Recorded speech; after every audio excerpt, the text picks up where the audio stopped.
is also from that place.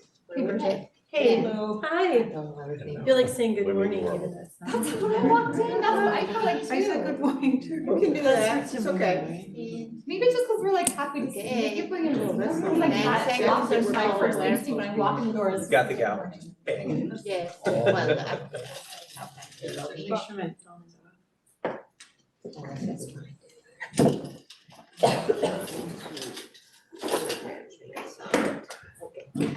So, good evening. We are again. Okay, so it is 6 o'clock and now we are opening our meeting. I see that we have 4 members online, 4 members in person, 1 online, so we are ready to start.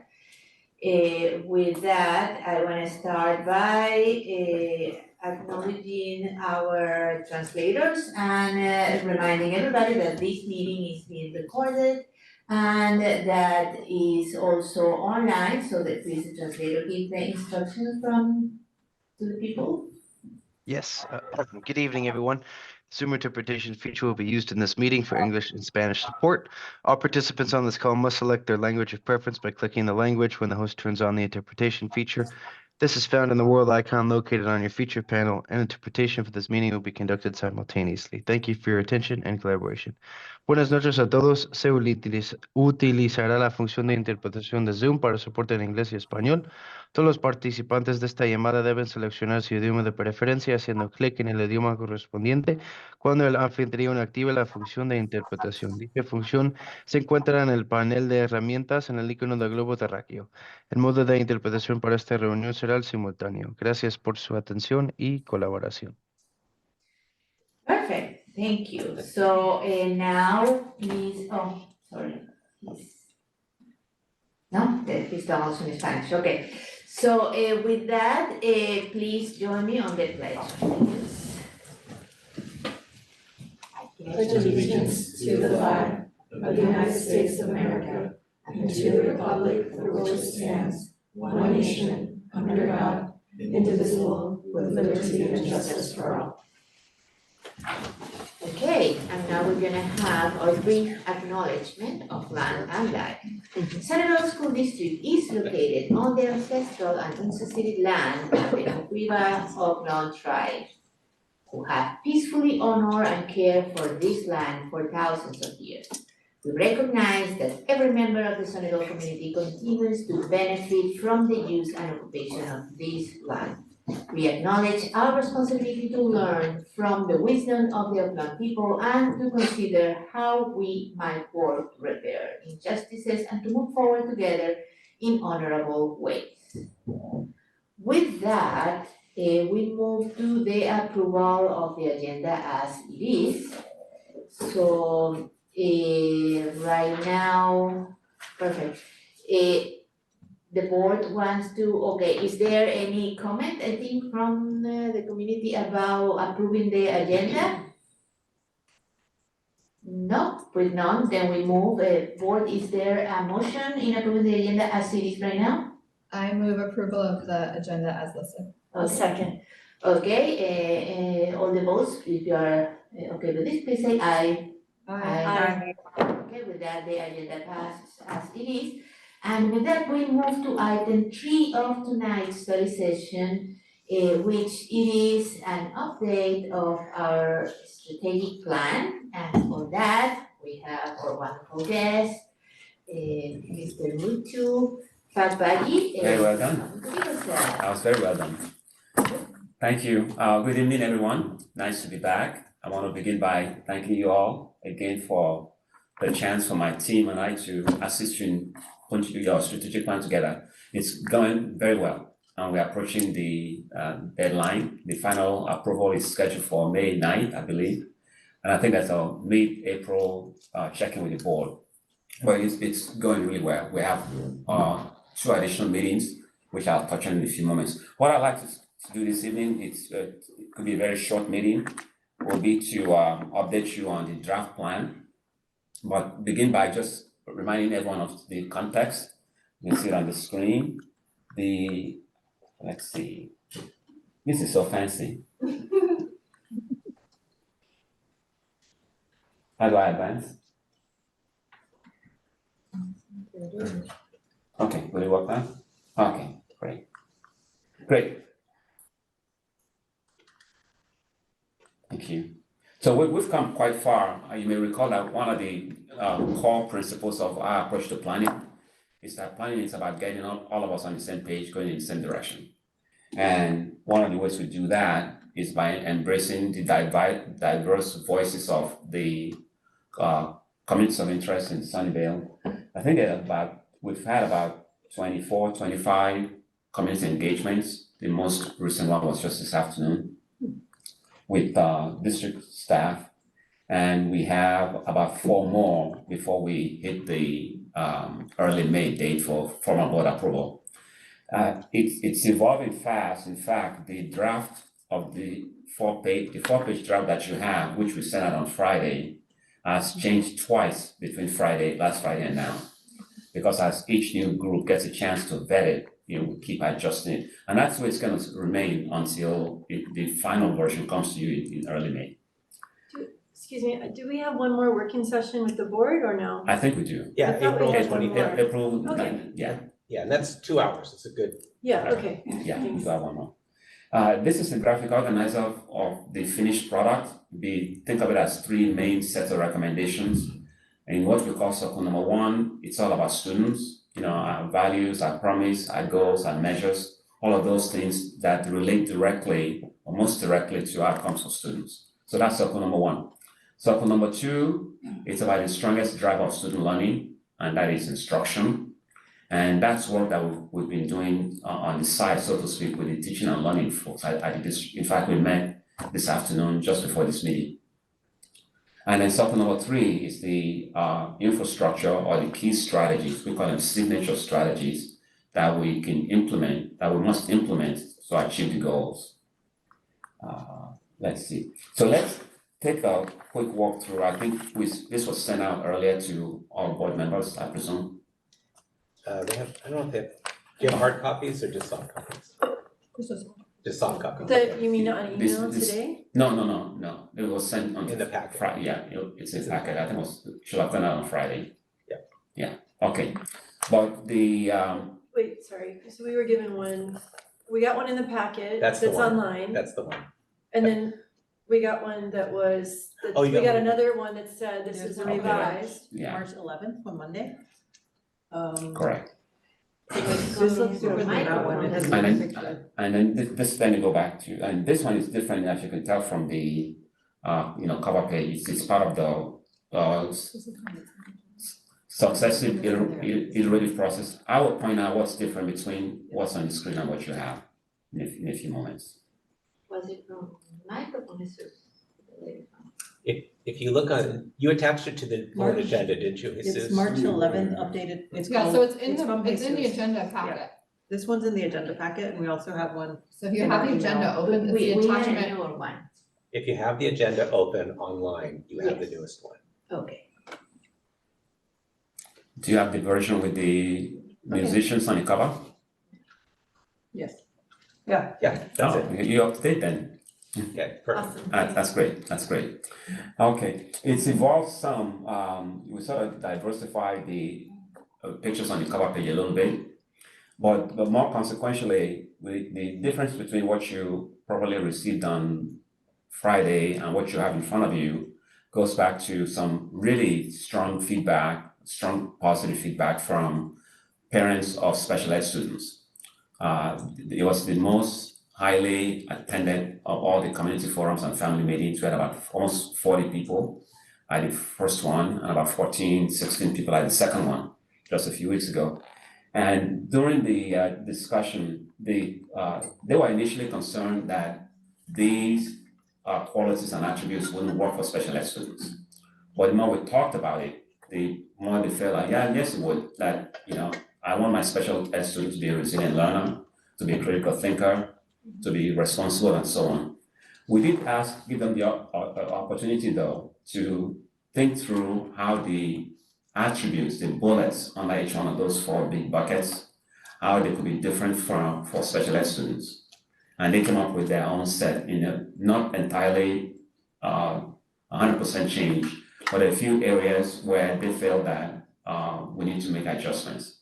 So we have pivoted though from thinking about portrait version just for special ed students to integrating those ideas that they want and having them as part of the one for all students. Because after all, first preference as a school system is to have all students be included in the regular programs. Let me point out a few areas that they highlighted.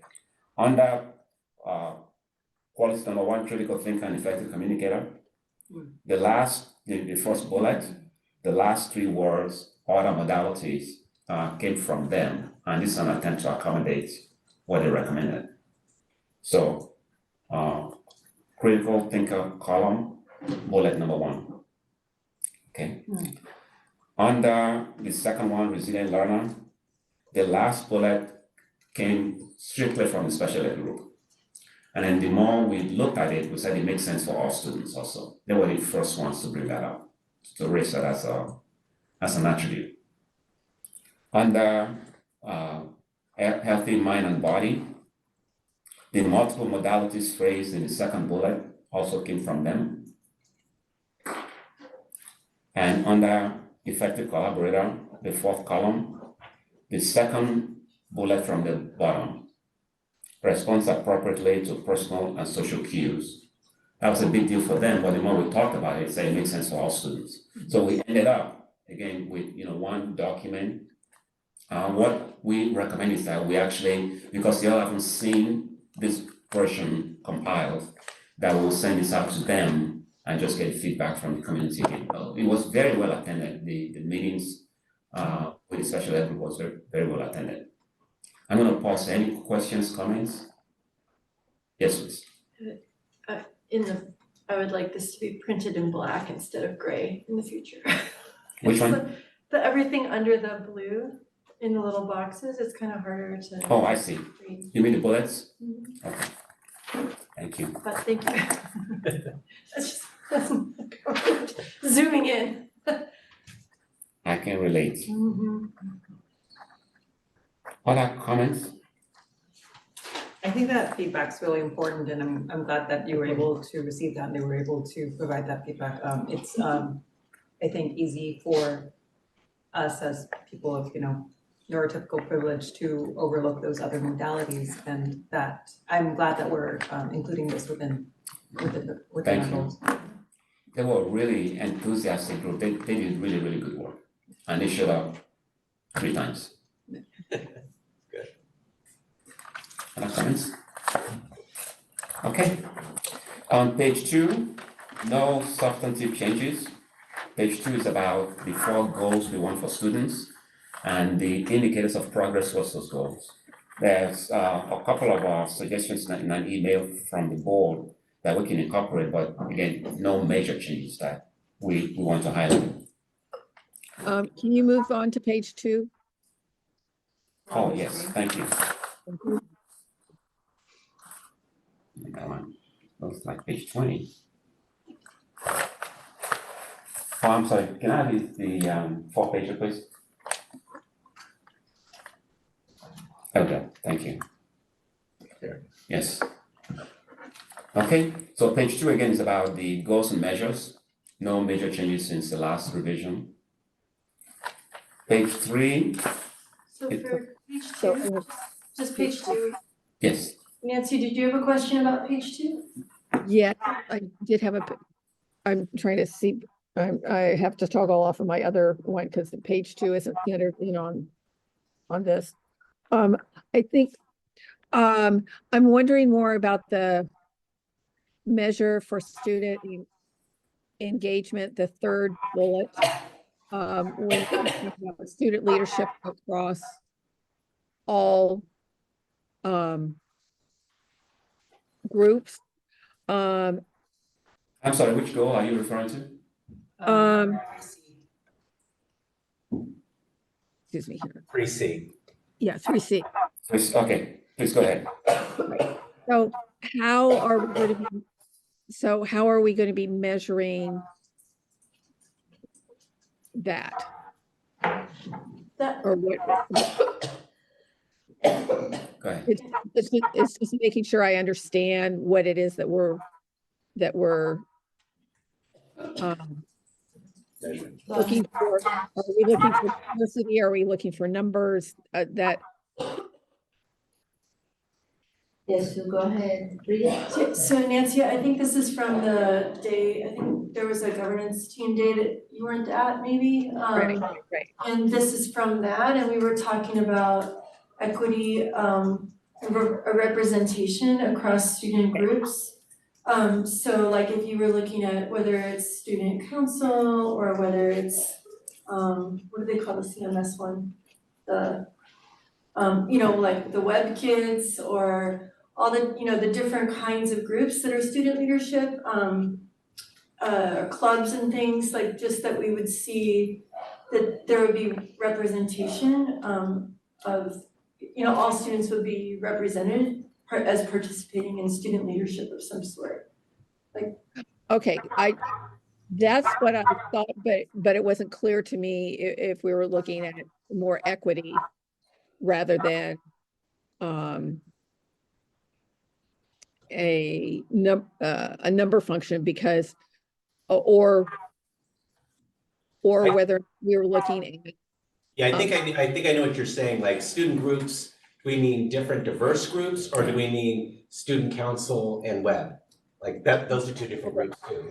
So I think it's the first. It's the former. It's the first one, Yeah, but I'm first just saying there's different kinds of student groups. Right. So like we're hoping, I think that a lot of the across student groups language was like, it's not just like we Yeah. have kids participating in leadership and they're all just Okay. affluent, hold your, whatever it is.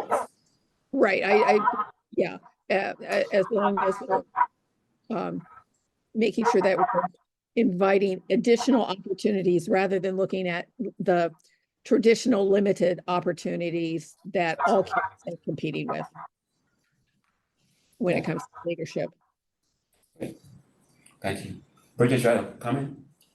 No, I just was gonna say, I can save my comments for after, I don't have any clarifying questions. Okay. Thanks. All right, great. Thank you. Before you go on, I just wanted to say, with regards to the student groups, it is the diversity around it. There's currently what we have, what we should have, what we need to have that might be missing. So it's Yeah. looking across the span. Just wanted to clarify that. Will it be helpful to put the word diverse before groups and before students? Across diverse student groups. So my comment for that whole area, that whole section is just how the language needs to be Mhm. gelled up. Okay. Is that kind of what you sent in, some of those comments? Yeah, Yeah. and one of those comments was like, I don't know what the answer is, but I just feel like Yeah. it just needs to be, there needs to be a little more oomph for description in them, like just Yeah. zhuzh them up. Yeah, we will. And we'll bring it Or back. the We'll fancy bring it word back. too. I've never heard that word spoken out loud before. Oh, I'm How Polish, do you say it? zhuzh, yeah. Sorry. Go. That's from. Okay, anything else on page 2? We good? Okay, page 3 will be, this one is focused on the most compelling things we can do to advance each one of the goals on the previous page. And I'm gonna open it up to your feedback and comments. I think right now we're just doing clarifying questions, cause we have to have public comment and then I'm Okay. sure we all have stuff. we wanna say. Okay, Well, during study session, I think we can. Oh, we can? Yeah. Oh, then I get comments then. Okay, I'm back. So, okay. Don't be shy, Go ahead, Bridget. go ahead. Okay, no, I like study sessions, I forgot that. Okay, my thought on this one is that, I'm having assessments as a separate thing. I really think that assessments of student progress, I feel like that's part of the other two things in that group. Right, like I feel like that's part of our way that we're educating best practices, and I feel like that's part of our data informed collaboration, because you can't do any of that without assessments and like regular assessments. And I don't feel a lot of joy around assessments personally, so I just feel like assessments, maybe having 3 things in that one and then like 1 thing in goal 3 Yeah. doesn't make as much sense to me. And then my other question is like, you know, this page, okay, this is like my favorite page of the book, in part because this is like what I think That's- parents would look at as signature strategies, like, hey, my kid goes to this district, this is what they're gonna see. Yeah. Right? And so I feel like, I don't know that they're gonna see student-led conferences, like maybe that's aspirational, maybe that's one day. And I'm not trying to say, like, I know everybody's doing a lot of work, but when I think about like students demonstrate responsibility for learning, like I think of the things like if you walk into any classroom, like I would expect to see, like overboard says measures like student engagement and setting and monitoring personal goals, like maybe that's something we could see kindergarten through 8th grade. Yeah. Or TK through 8th grade, is that like our little peanuts are making goals and they're checking in on themselves and they're learning how to do it in their little tiny people, and then when they're getting ready for high school, they're still doing it. Yeah. You know, and so like when I think of signature strategies, that, or maybe like another one I was thinking of, my other feedback is goal 2, Mhm. in school intervention and enrichment. Honestly, I just see a lot of intervention. I don't really see a ton of enrichment. It's like small tier 2 instruction, subject focused teachers and instructional blocks, extended day formalized tutoring, like that's all. An extended day, I don't know if that really counts as in class, but still it's like on site. It's like an extended day thing. Yeah. But I really don't see the enrichment in there, and like that's where like the front cover page has kids playing music. We have STEAM at every school. We send every 5th grader to science camp. Like we have things that are very enriching that are signature strategies Yeah. that I think should be included there. Because if I were a parent, I'd want to go, yeah, my kid's going to science camp, 5th grade. Yeah. You know, so that's kind of my feedback for this. Okay. Is that I don't like assessment, and I just had a question about And that's in 2C, the one about academic enrichment that you are pointing out? it's on the 2C, 3rd goal page. 2. It's not C, it's like 2. Goal 2, the first Goal two. 2. The It blue says one. in school, what we're gonna see is a signature strategy, and then it lists a whole bunch of So Bridget, awesome. for that area, you're saying like on the such as's, you want to include some of the enrichment such as's, not Yeah, just but- intervention. That's what you're saying. Okay. Yeah, we should have some. Right, there's no, enrichment. it's not necessarily enrichment beyond core curriculum. Well, it says over here, student participation in academic enrichment and intervention programs. So, but then as we're talking about equity in an equitable way, No, so the other everybody page. has treatment. Not that page. Oh, okay, It's very, you're gonna very, yeah. That one. okay. So like it says in school, page 3, in school intervention and enrichment, and then it just lists intervention. Yeah. There should be some enrichment. I think we can fix that. Yeah. Yeah. I don't think that's a hard. What did you say about assessment? I see that we keep talking all the time about data-driven teaching, and everything is about data now, and all the principles have sort of where everybody's going, what are the goals, everything is about numbers and data, and I think that's assessment, but data may move towards something else that is not a particular assessment, or it's not a standardized assessment thing, it can be anything, I suppose. So maybe that's a good option for, I don't know, instead of saying the assessment is data driven.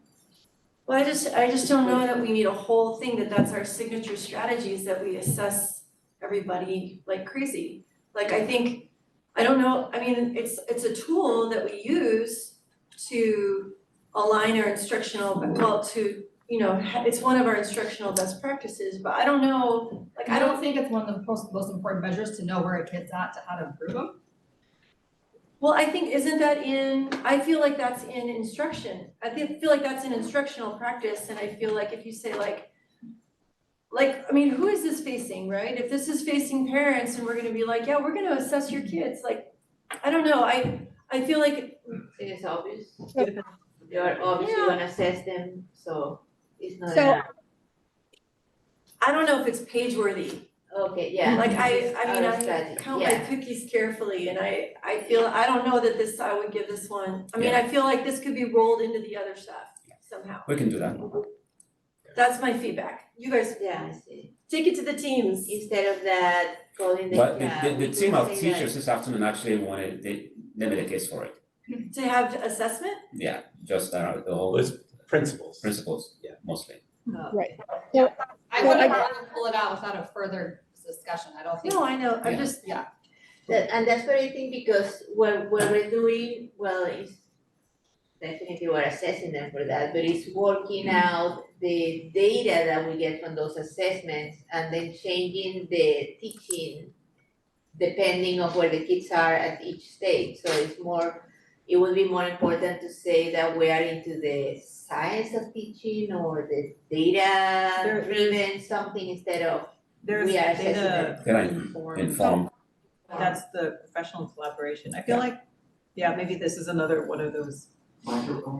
yes, There is, it does say data informed, but that's with the clause of professional collaboration. So maybe that's something that, again, the language could be tightened up. So are you saying you want the data informed piece to be part of the instructional best practices, maybe, like just like condense those three into something a little bit tighter? what I'm saying is in data informed professional collaboration, yes, it's talking about a culture of continuous improvement through consistent staff engagement and collaborative cycles of inquiry, i.e. data cycles that include 6 to 12-week instructional planning and data summit at the end of each assessment cycle. Like there's a lot of assessment in that already.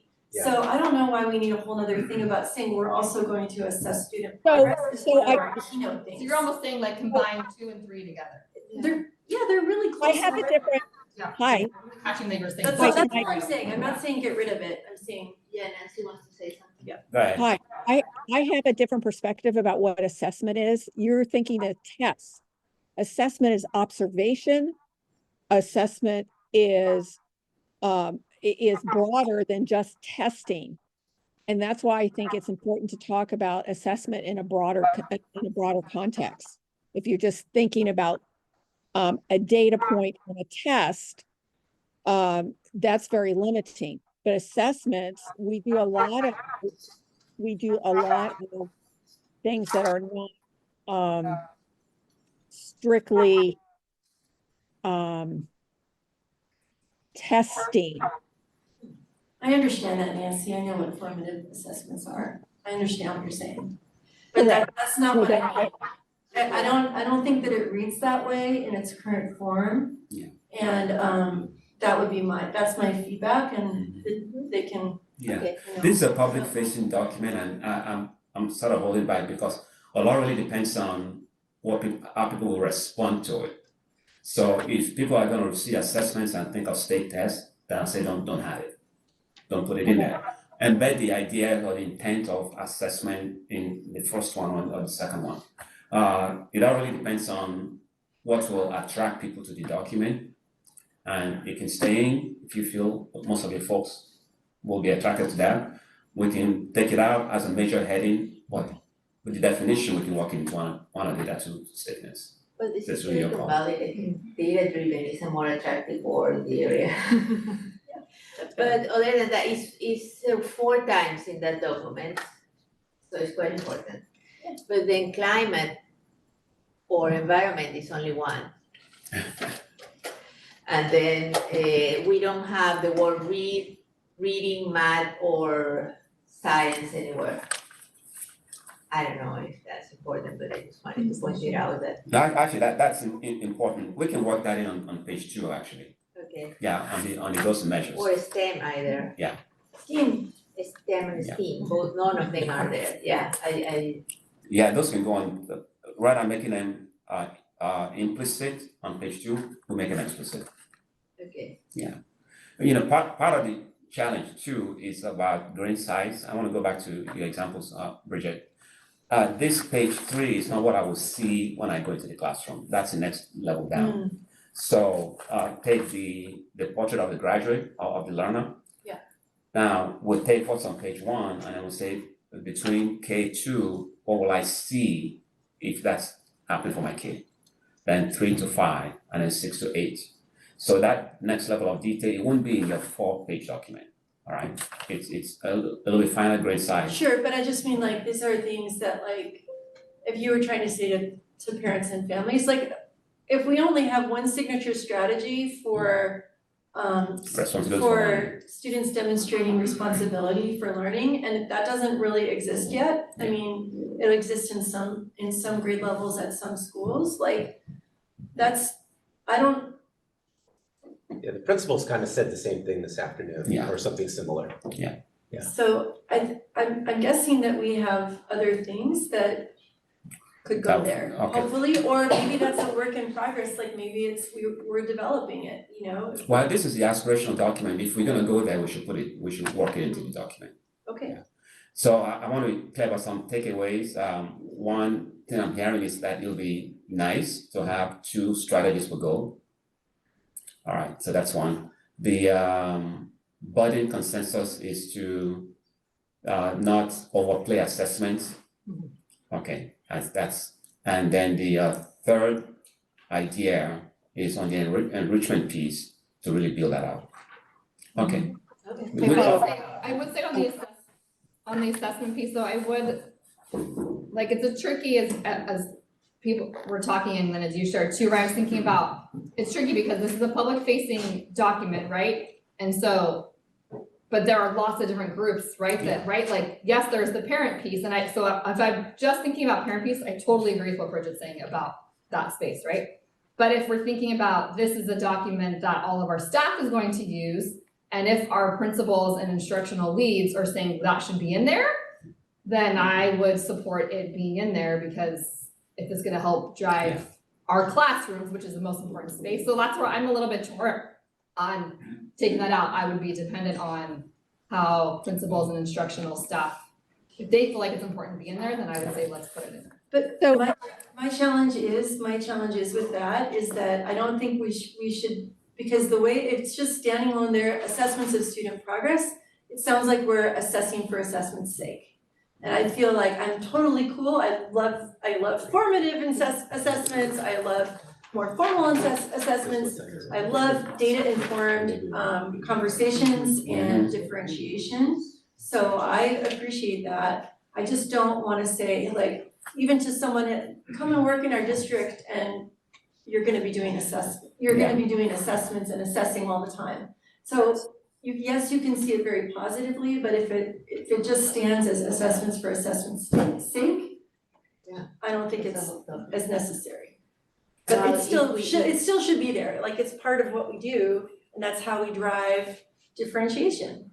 And that's why I say that it's not assessment for assessment, is because we're gonna do something with that. And that's the difference between the term informed, the data-driven, whatever we do, Yeah. because it's we're using it to improve the teaching, specialized for each child, everything is personalized for each child. Yeah. So it's different to have tons of assessment, it's like, we're using this for something. I just want, I'm sorry, Nancy, I just wanted to add, like, I definitely hear, like, not leading with the assessment, because I think that's what I hear you saying, Bridget, so I wanted to honor and respect that, but also at the same time, being sure of what our obligation and the necessity is to know who each and every one of our students are, and be sure we're targeting what they need, but also the enrichment opportunities for our students. So I think we want to maintain that concept, but not lead with assessment, just because it could be a positive perception by some and a negative by others, and so let's not be in either bucket. Let's try to find terminology that allows it to be positive to whoever the reader is. I think that's what I heard. No, I'm not talking about, okay, so I see what you're saying on page, are you talking about on page 2? 2 assessments of student progress. Page Yeah, and I'm not even talking about that. I'm talking about on page 3. Page three. under Oh, the no, goal page force. 3 is what I'm speaking of. That is page 2, front page, second page, third page. So the green section of Before goal that, four. Yes, correct. So page, Goal 4, item 2. yeah, so we're on page 2 where it's talking about mastery of core content areas.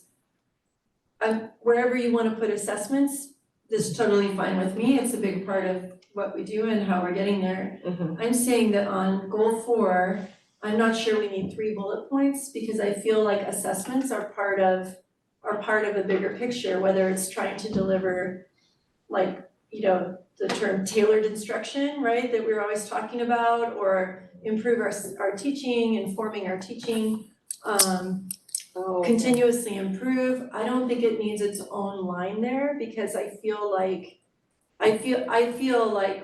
it's assessments of student progress like on its own, like it doesn't mean as much to me as when it's already in the other things. And you know, if we looked at like how space on the page is going, it's 2 signature strategies for goal 1, 2 for goal 2, 1 for goal 3, and then 3 for goal 4. And when I read assessment, I see it as already being in the other 2 as its own thing.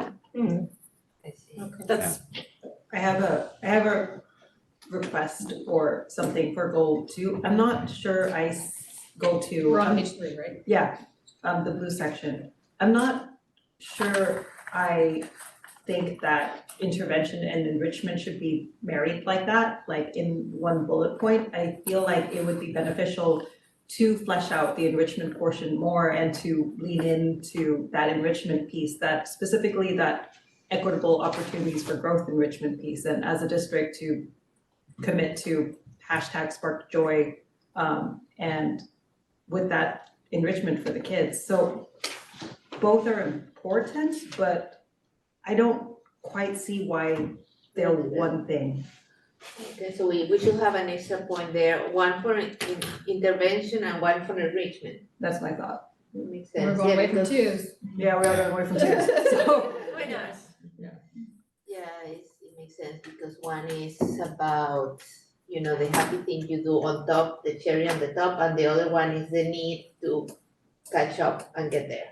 but I also feel like we're talking about in-school things, right? So we're talking about how teachers and staff and principals and programming can weave it into the school day, right? So it's seamless, like whether it's FAME, whether it's working in the garden, whether it's a project-based learning thing, whether it's science day, like there's a lot going on that we're doing that, you know, that theater arts and things like, so there's things that are happening during the school day that it's not like it is teaching language arts, it is I think we had Mike and I had a conversation, we were talking about like, well, a few years ago when we said every middle schooler should have an elective, right? Yeah. Like even if you're an English learner, a long-term English learner.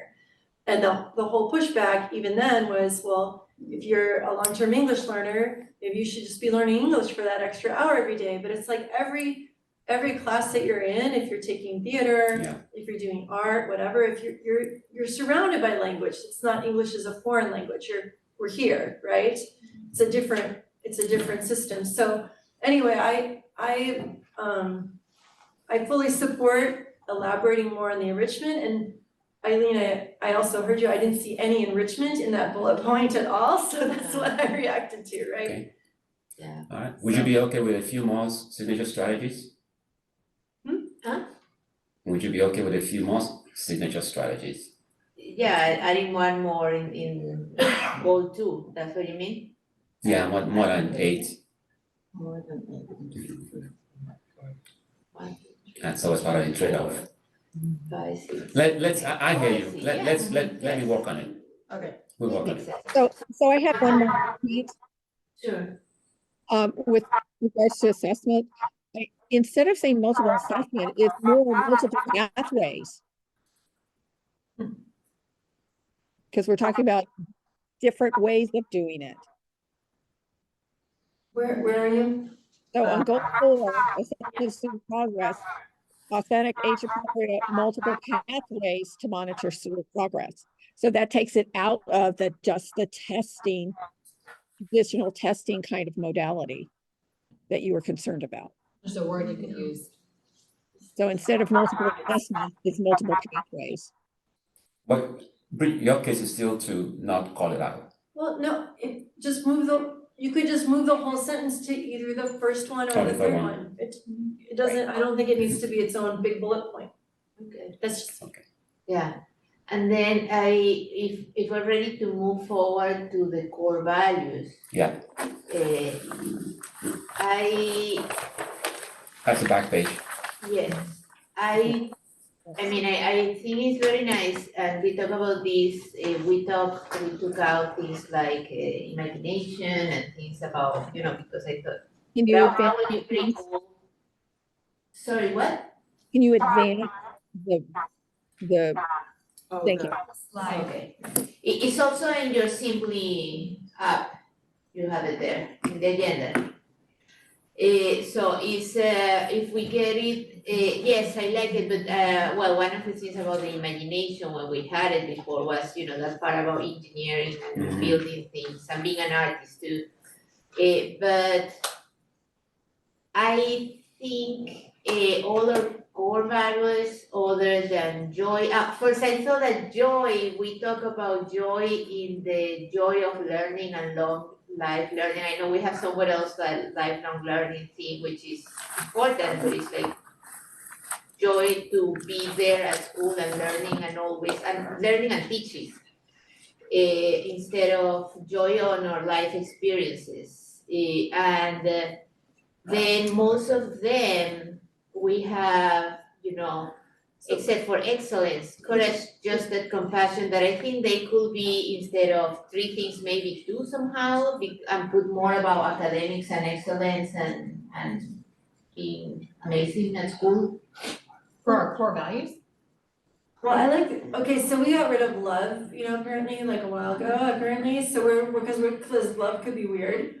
So we're into joy, so that's great. But instead of like an either or, like I would like it if we could add on to joy, joy and compassion, like they don't have a lot written around them right now. And grace and excellence maybe should lead the rest of them, and then compassion and justice maybe together, I don't know. My unpublished packet comment, unshared packet comment was, I think we should put imagination back in. I would like to see imagination back in. And I think joy, we should also have something in there about the joy of learning. Yeah. Loving coming to school, being welcome and just. And then the teachers Excited. loving teaching the kids, so Yeah, the learning teachers- and teaching. That's good. Okay, so everyone okay with the imagination as a sixth idea? I love the part about imagination, it has. Okay, you know, I love. has to do with art. I think love got the big bummer. Sorry. What's love got to do with it, right? There we go. Love has everything to do with it, but it just could be weird. I'm with you, so- Bridget, yeah, I think so. All you we're need getting is voted love. out. All you need is love. That could be just that one. All you need is love. That's right. Our core values, figure it out. I love the picture on this thing. I Me think too. it's so- It's a good photo. Yeah. That's Vargas, right? It caused a little problem with the principal group, because then every Everybody wants school it. wants a rainbow hallway now. So. As they should. Yeah, it should, but that's why the Grants. also Nurturing like, environment, goal number one. That's one. When he was here. So we can get Yeah. rid of our section, he's not here. Yeah, I was told that the person before Grant is why not, anyway. Okay. Okay, Yes, it's his fault. Rainbows. Wave everything on someone who's not here. No, I think it's great, and I Thank really you. love it. I would just really love to get imagination back in the picture. I think that's an easy fix, it's a powerful idea. Yeah. And we'll see if we can work love back into, let's see what we can do. Maybe inside joy. I don't think love we of need, I don't think we don't need love. yeah, and I think having too many, right, when you have too many things, they're not your core values. Can Yeah. they be, can we put a love of learning into joy? Yeah, Oh, that's good. That's where I think it's into going. joy, we can put love of learning and teaching, because Love of they're teaching also and part. And then the kids learn to teach somebody else too. The teachers That's a good learn idea. Everybody and learning to, before the teachers also learn, the kids learn, the Students. So, so, Maybe like finding love in teaching and learning or something. Yeah, and then with compassion, I heard talking about welcoming. Find it. Say that again, Nancy? With compassion, I heard us talk about creating a welcoming environment. Was that in compassion or was that joy? Compassion I think is you're care talking for about one joy another, coming to school. It's also under justice. considering each other You already perspective have and it there a little potential. bit, Yeah. inclusive. No, but I think that, so like I was looking through our board handbook, because I'm like, I know we had love somewhere and it's now missing, right? So I remember we had a lot of discussion around welcoming, like creating belonging. Correct. And so a sense of belonging, I think belongs somewhere on the page. Whether it's in justice, joy, compassion, I'm probably one of those.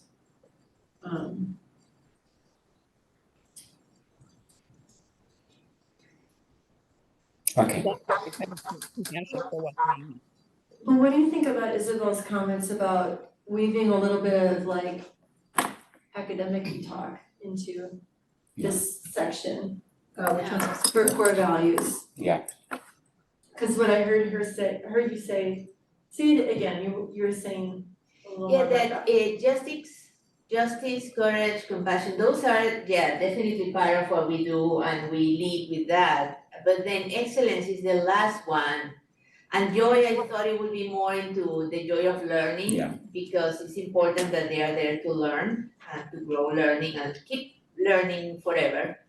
But then most of it is about a different message, and maybe as an academic institution, we should put a little bit more towards that. We also want them to learn that's what they should be coming to, and learning, do great in school. Okay. That's great.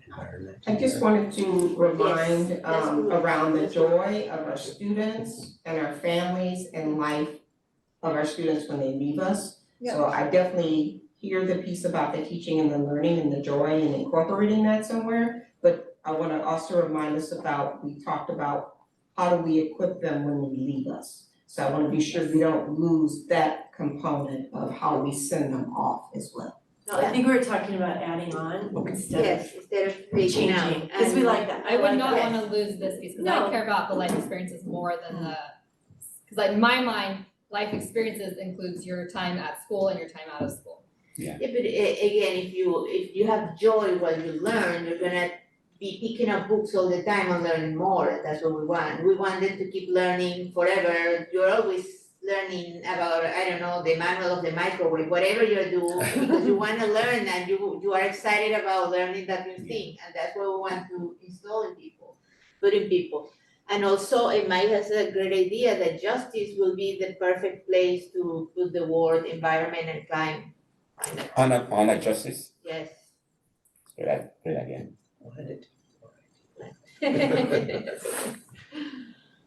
I respect your copyright. Thank you.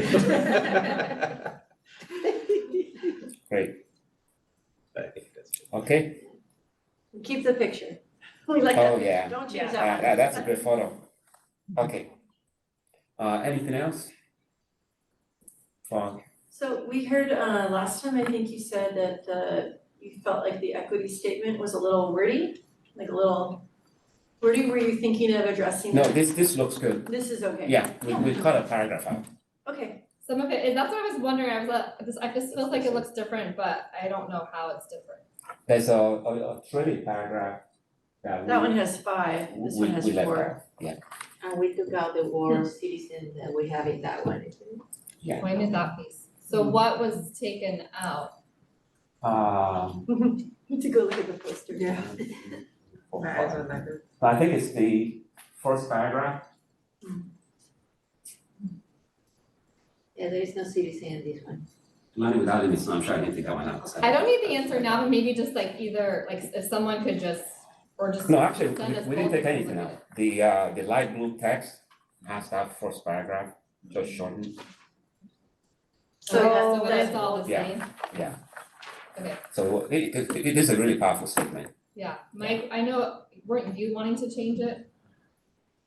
Well, it's not just about me, but I Yeah. think the idea was if we could make it a little bit tighter and then include the concept of The anti-racism. anti-racist piece. That was the feedback that I had received. Okay. The So feedback, if we're going to. Sorry, Nancy. the feedback he received from whom? Where have we received that? Over the From Teachers, years, we haven't for years. Parents, everyone. Oh, okay. Yeah. You've been saying it for a while, I know. Yeah. Yeah, it's been there for a long time and. If we're going to Thousand change people it, coming it in. needs to change before we approve this. Yeah. So I don't know if you guys wanna put We it can into do how we do that. that, but that needs to be, Yeah, We can Figure work it out. We'll offline come and up with bring it back to the board. That could be brought back to the committee. Okay. That's great. Anything else? so, well, it's just, you are so patient and nice. You have great ideas. And understanding. I mean, actually, I want to give that back, actually. That's the comment. My closing comment is, you know, often when we have this chance with some boards, it's a perfunctory exercise. They really wouldn't have read it, they wouldn't have really processed it, but this was different. Yeah. I prefer this. Yeah. You know, I mean, you made time to read through what people have to say, and then you brought your own ideas in also. So we'll figure out how to repackage, you know, it might take 2 or 3 iterations, but this made my job a lot easier. I'd rather have more ideas from you, and what you're thinking or what you want, than if I have to fabricate it. Okay, so it makes it easier. Thank you. Thank you. Thank you. Thank you. Thank you. Yes, so it's 6:51. We can actually take the break before 7 this time and be back at 7. Okay. I don't know if it's fight time or not, or time is better. Fight time. Do we have plates? Can we get some plates? Okay, so we're gonna have fight time before we come back, so. Why are we having five? It's Because my it's day. my day. Fight day is today. Oh, Come on, Let's see if come I on, can yes. get some. Got it. Make the resolution before the snow. Pie time, I brought pie, it is only apple pie from Costco, but that's what they had. why?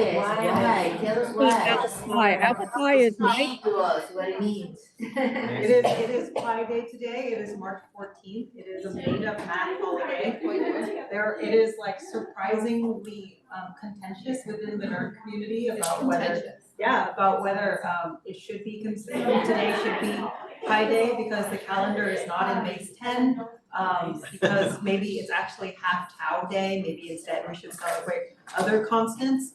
But today is Pie Day because there is a dessert shaped like a circle and it's punny and it's Pie Day. Excellent. So we declare. Combine it.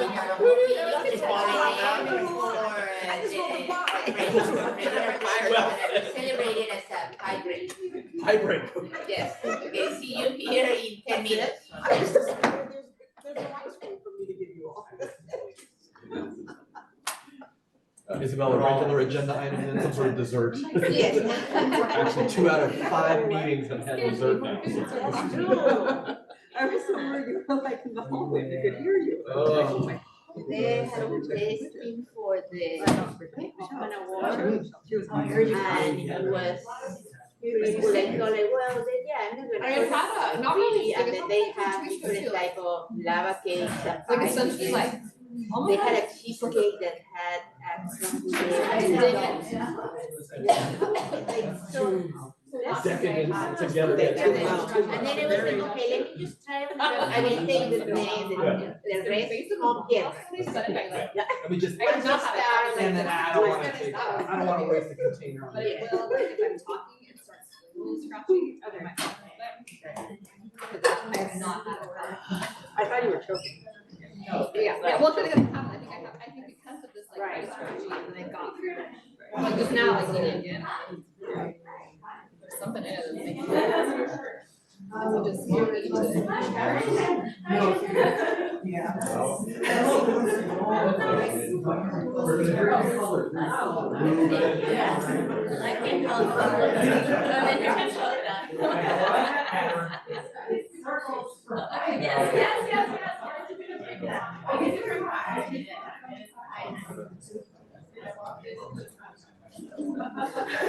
There's a Hoffman Awards testing of the dinner, you know, like a taste testing of all the food. Oh, you guys do a taste testing for it?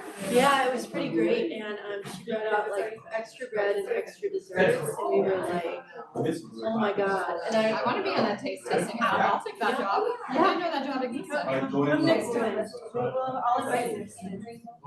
If I'm invited. That would be my favorite. Are we doing it over I would at still be in Metro Ed. I got to see Jeff today. He's like, it's really good. He said meeting you?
he loves it. Oh,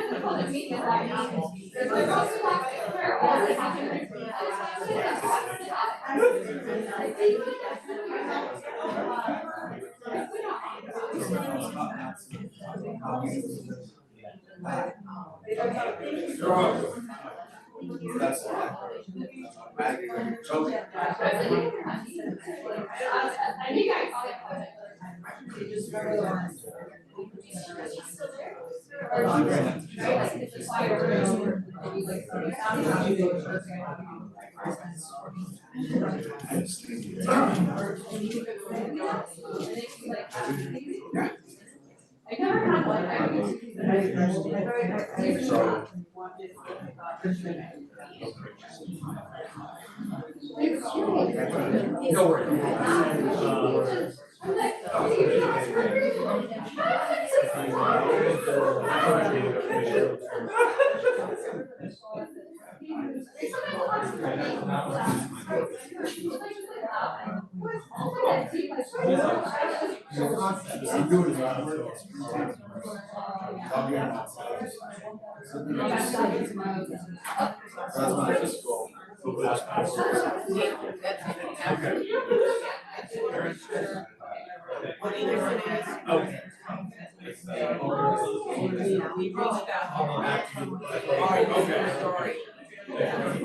Yeah, exactly. That was so good. At least that day was good. At least that we actually made it on back to the same. Sometimes we say we're coming back at what time we don't. Pretty good. That's Yeah. pretty good. Oh, perhaps definitely. You even got to read the history of I learned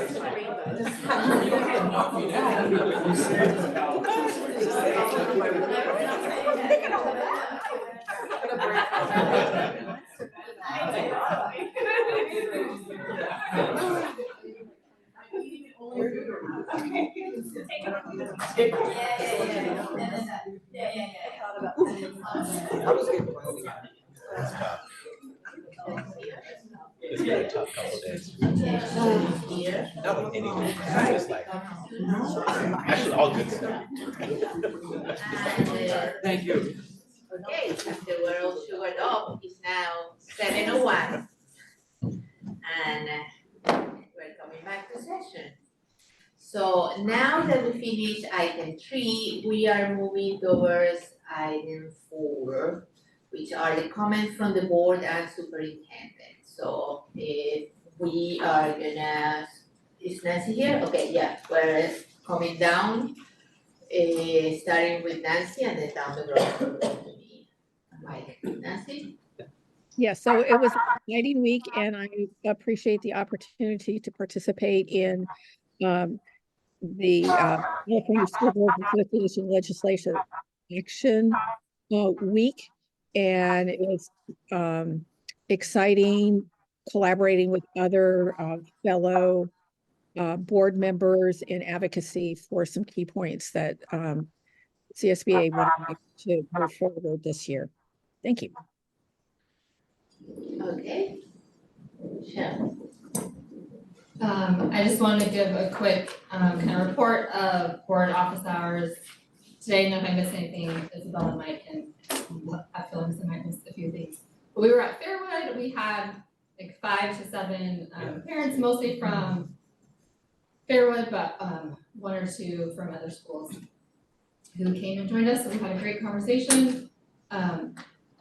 I think it was great. One was kind of sharing about her, she's a neighborhood parent, and she had concerns at first, and she was just super honest and open. But she ended up coming to Fairwood, and she's like loving her experience there, so it was just great to hear her experience. And then some things that were kind of talked about was, one was the math pathways to middle school.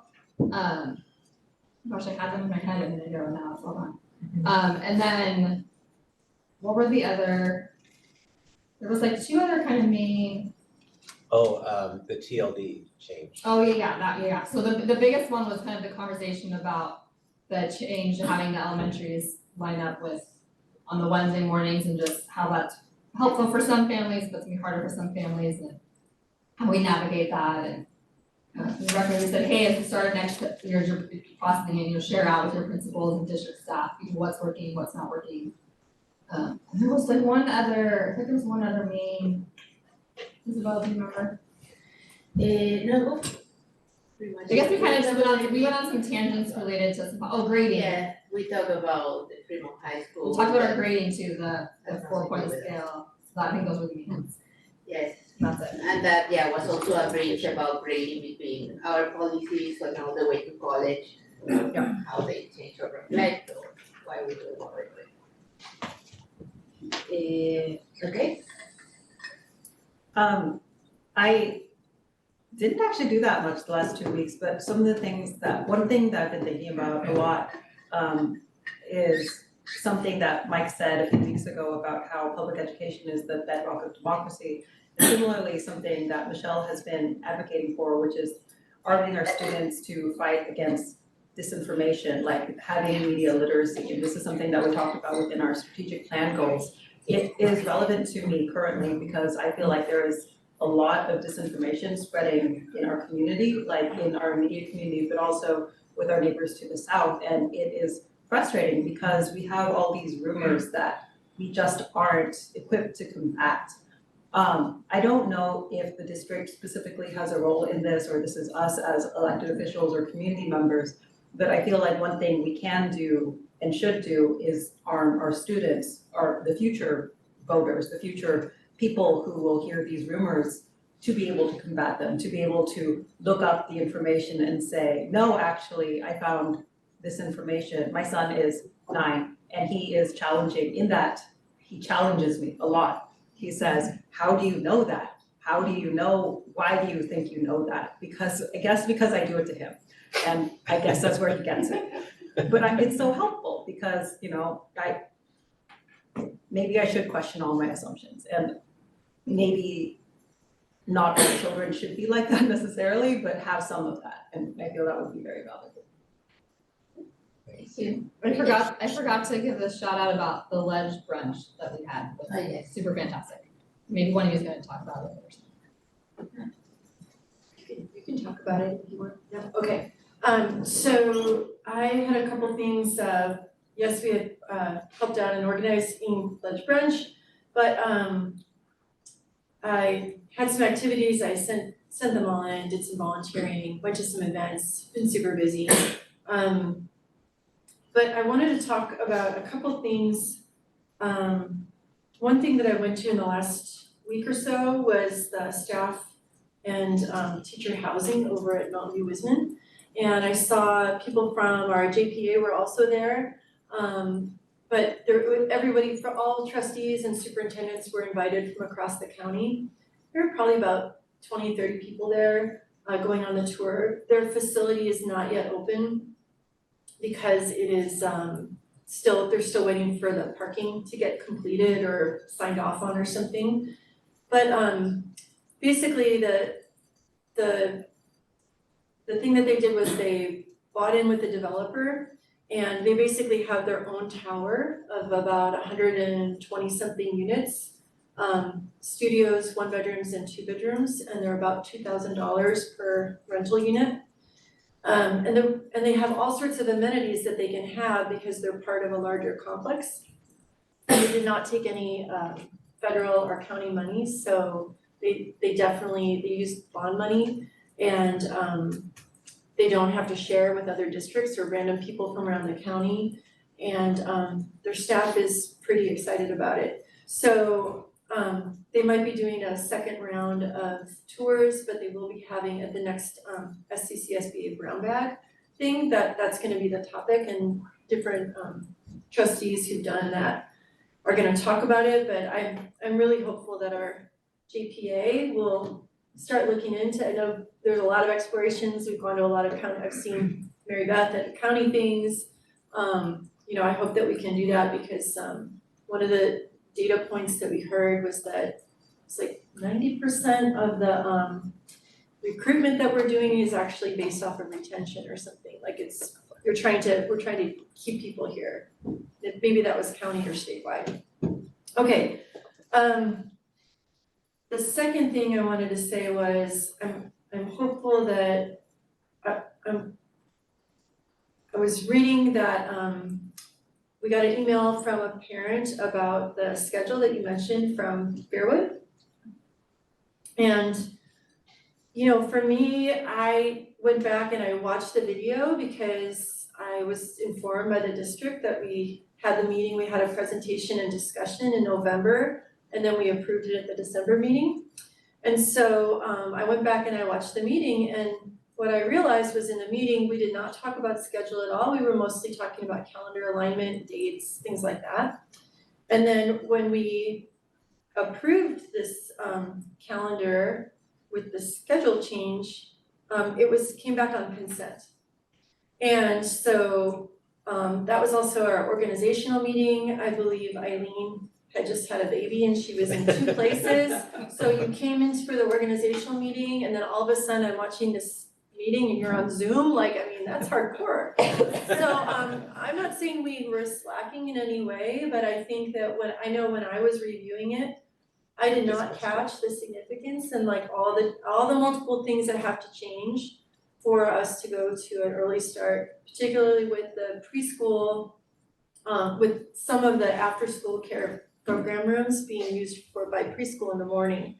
And so, I'm hoping that we can have a conversation about it as a board and see more information about how that change is gonna affect people and, just to learn a little more about it, and maybe it's a presentation, but I'd like to have some information for if the public wanted to comment on it or something. So that would be that's a request that I'm making to Isabel and Mike, and I want to let you guys know that I did go back and watch it, and our eye was off the ball on that one, so and I think it's fine, but we approved it. So, okay, that's my comment. Thanks. Okay.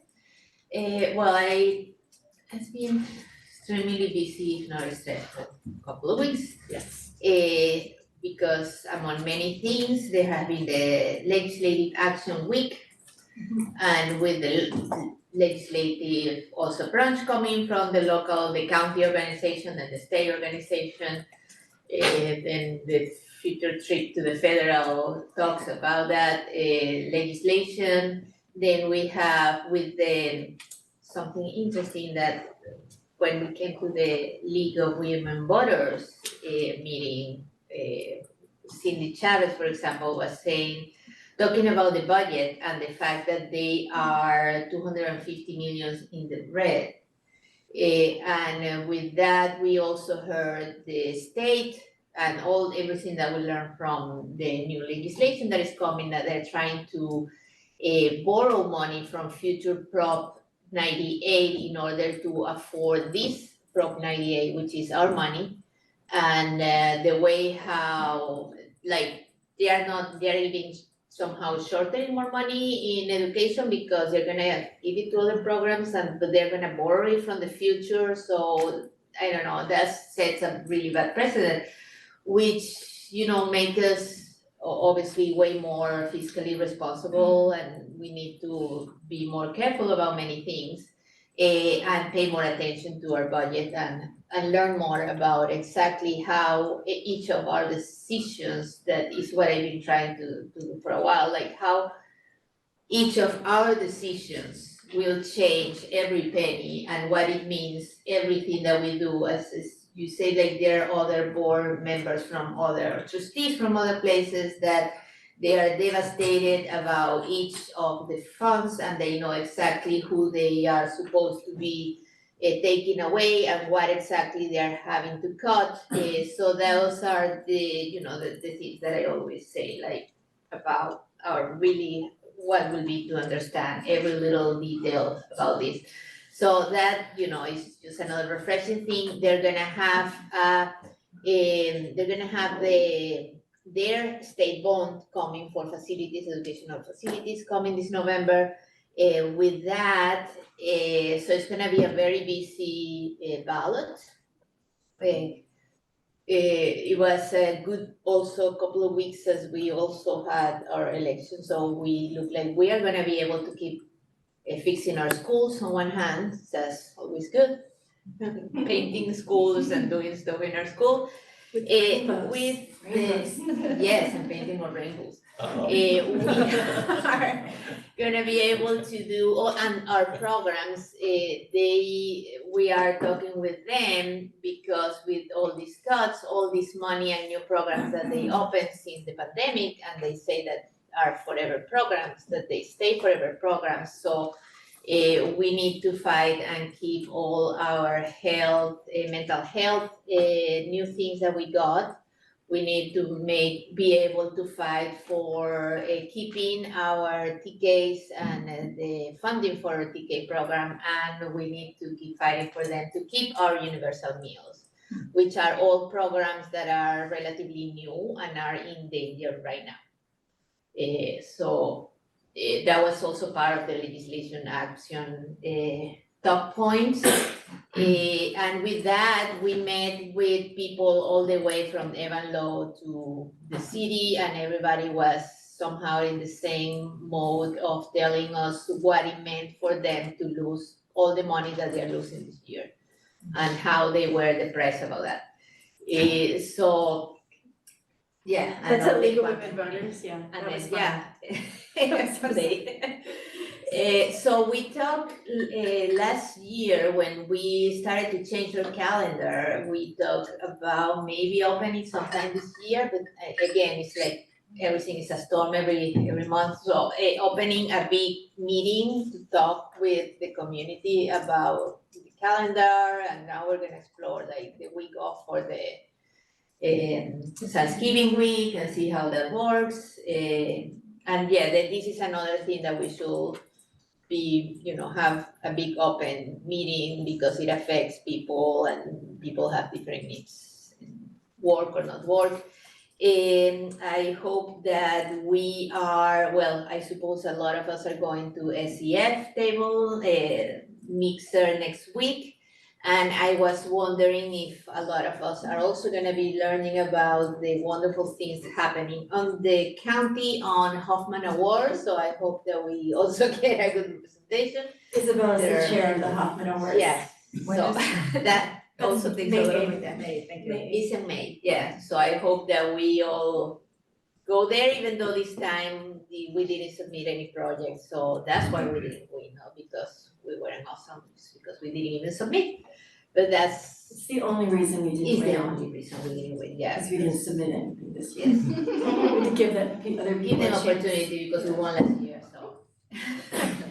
And then again, comments about from the community that maybe we should review the ways how principals to see if a more standardized or a more open and in-depth way how principals get to engage their communities and open their schools to their communities, etc. Like how successful they are, and if something doesn't work, how much are they trying something different. And I think that's it for today. Okay, thanks. Before I start, you're absolutely right about all the things that at the state level, they need to be concerned about cutting.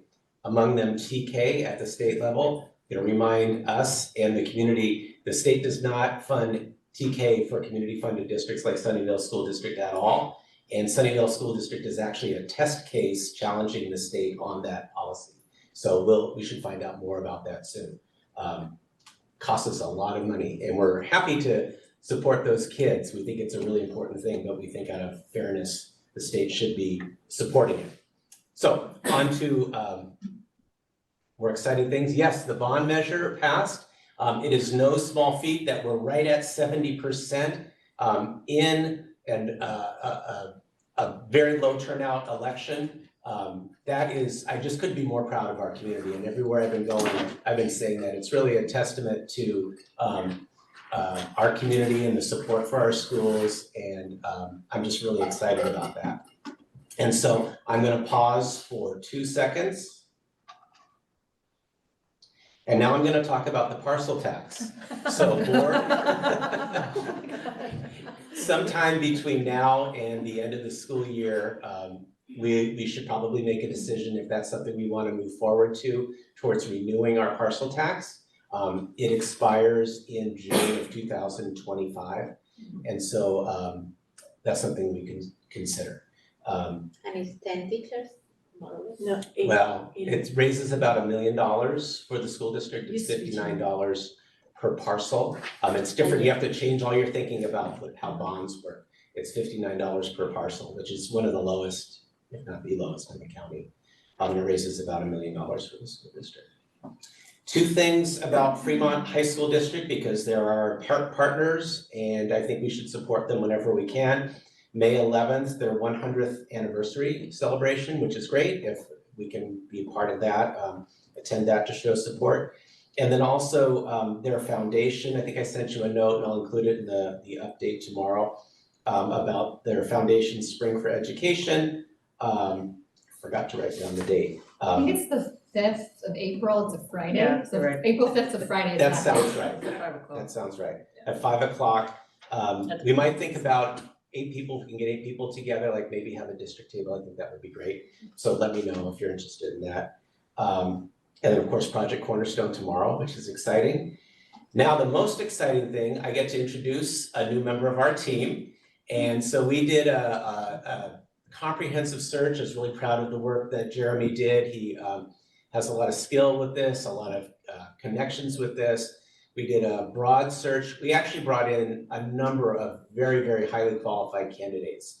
And we're really fortunate in Sunnyvale that we can attract the best and the brightest. And I'm 100% confident that we have got Arthur Cuffey, the most qualified of all of them, to agree to be our next chief financial officer or chief business officer. So if you want to come on up and introduce yourself, Arthur. But you cannot sit in Lori's chair until she loves sitting there. So, but when she's gone, then you can take her seat, okay? But not before. Well, thank you for having me. I'm Arthur Cuffey. I approached this position with great gratitude. I wanted to extend my gratitude to Dr. Gallagher. Sunnyvale, I've been around the Sunnyvale team for about a month, and I have seen in that month how amazing this team is. And so Dr. Gallagher really has put together a dynamic team, and I'm just happy to join. I approach this position with passion. I approach this position humbly, and I'm fired up and ready to go.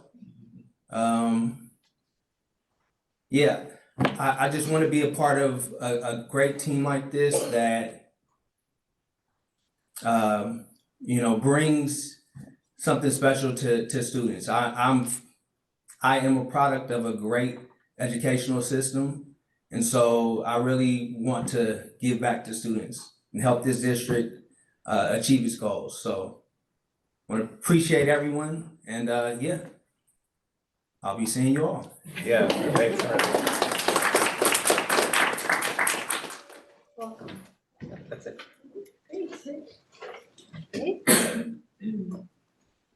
Okay.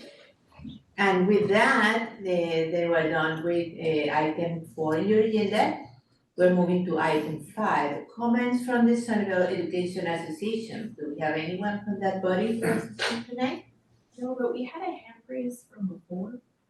Oh, okay, yes, Well, they should wait until. from before, from where? Which part of the agenda? I think it was before we took the break. We can wait till comments from the public. Oh, okay, yeah. Oh, for the study session. We technically didn't get. Okay, I think we did, yes. No, we didn't? Oh, okay. So do we go When we get for- to comments from the public. Yeah. When we get to comments from the public, it will be the first item. Sorry for that.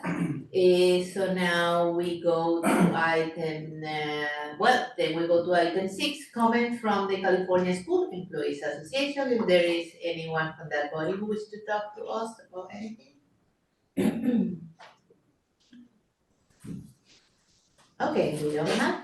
So now we move to comments from the public. So this time we're gonna talk, this portion of the agenda provides an opportunity for members of the public to talk directly to the board about any item of interest that is not on the agenda. And however, provision of the brownout, prelude any action be taken, and any item that is not on the agenda. And this time, we're gonna start with the person who missed the question from the study session, and then we're gonna meet. Yes, we have some persons here also in person, so we can start with the online comments related to a strategic plan. It was Gita Golakota. Okay, please go ahead. Start by, you have 3 minutes, and please start telling us about your association with the district, so we can keep track of that. Hi, thank you for giving me the opportunity to talk. My name is Geeta Golakota. I'm a parent of a first grader at Ellis Elementary, and I've attended strategic planning meetings. All board, like all parent meetings, as well as both of the special ed committee meetings. And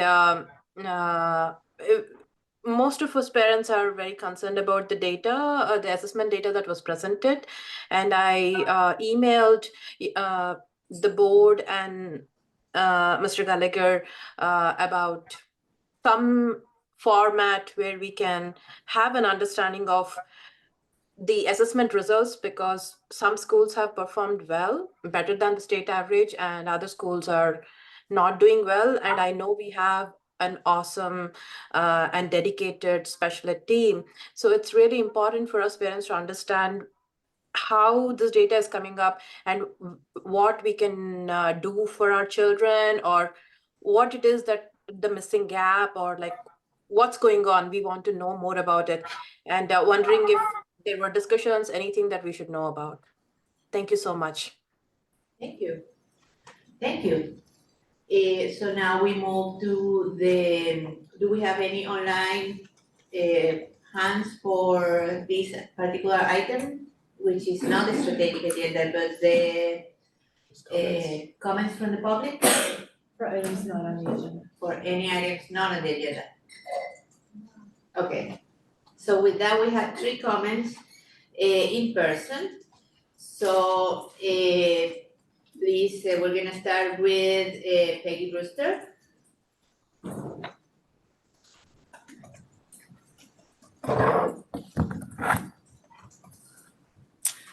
Hi, my name is Peggy Shem Brewster. I'm a 3rd grader at Bishop and incoming kinder in the fall. I'd like to talk to you about school culture, parent engagement, inclusivity, and retaining qualified and exemplary teachers. Since I don't have much time now, please look for my follow-up email. I've attended every P3 principal-parent partnership and ELAC meeting at Bishop these past few years. Every one of these, I'm one of 2 parents attending.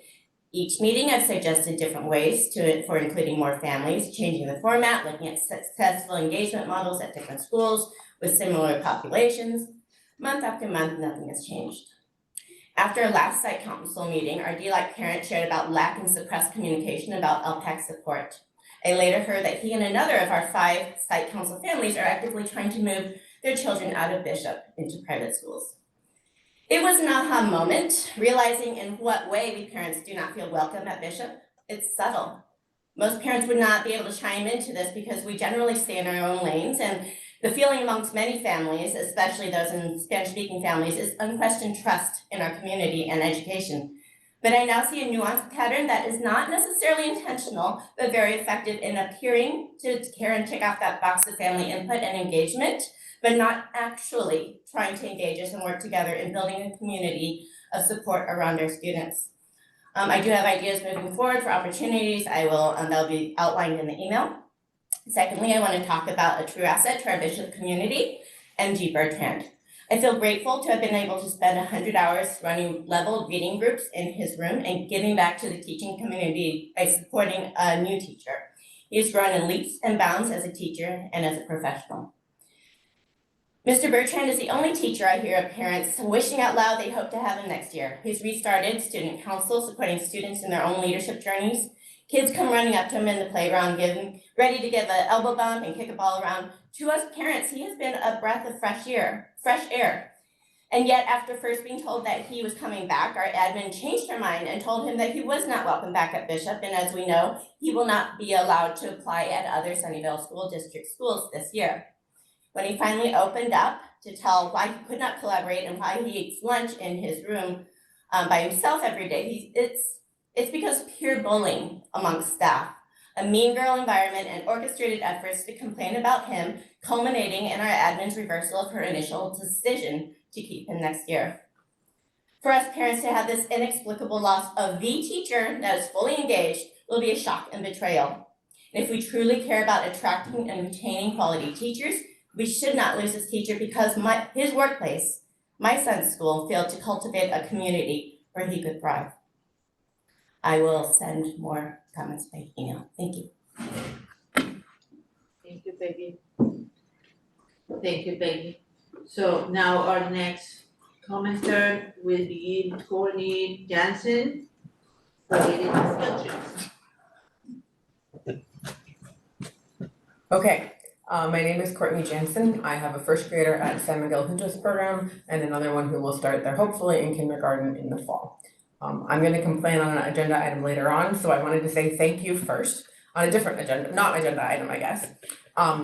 So yesterday, Ian's first grade class went to the Palo Alto Art Center and he had an amazing time. He came home and usually when I ask him, how was your day? He's like, it was fine. And he actually told me and he said, hey, did you see the pictures about the sushi artwork? Did you see me working on the art project? He loved it. So I wanted to say thank you very much for support. I know it's a lot of work to get the field trips happening. I know the schools and the teachers do a lot. Thank you for the board for supporting that and encouraging that all of our students get the chance to do field trips. He still remembers his one from Happy Hollow last year and loves that too. So they have a really big meaningful impact. And that's all I wanted to say. So thank you. Thank you. And our next card over here is Jessica Jared. And the topic teacher learning day time. Okay. Hi, I'm Jessie Jarecki. I am a mother of a second grader at Vargas and a seventh grader at SMS. And I wanted to discuss the change of timings for the teacher learning days. I have also written an email to you all about this. I'm concerned about how the change will affect parents families where both parents have full-time jobs or working single parents. When I brought this up to school administrators, I've heard the phrase, we can't accommodate everyone, and I completely agree. You can't accommodate everyone. And I recognize that every family in the school has different circumstances and needs, and that there are families that prefer this change. I've talked to some of them, but I'm a scientist at heart. So if it was me making this decision, I would want to know the following. How many families prefer this current schedule versus the new one that's going to happen next year? Is it 90%? Is it 50%? Is it 10? Like how many are we not accommodating? Why do families have these preferences? Is it simply a convenience thing? Is it child safety? If you don't have anyone to watch your child in the morning, that's a big, big concern. Is it a free breakfast? We have a lot of kids that depend on free breakfast for their meals. How strong is this preference? Could the family go either way, or is it just one direction that's monumentally more difficult and you can't overcome? What is the financial burden on these families? Like, how easy is it to find someone to watch your kid, and how much will it cost them? Or do you have to miss work and maybe miss a lot of pay so that you can stay home with your kids longer on those mornings? How are families going to deal with this change? And then lastly, what do the most economically disadvantaged families within our district prefer? Because schools in general are not set up for this type of family. And if, we are accommodating a large group of people, but we're really hurting the poorest in our community, it's not a great policy. And so I'm asking, do you know this information? Have you Are you making this decision that's the best because you've looked into this and you know? Or did you hear from some families, thought it made logical sense to match up with the middle school and went ahead with the policy and hope to figure out how to fix it? If it's the latter, were these people that you heard from representative of the community in general?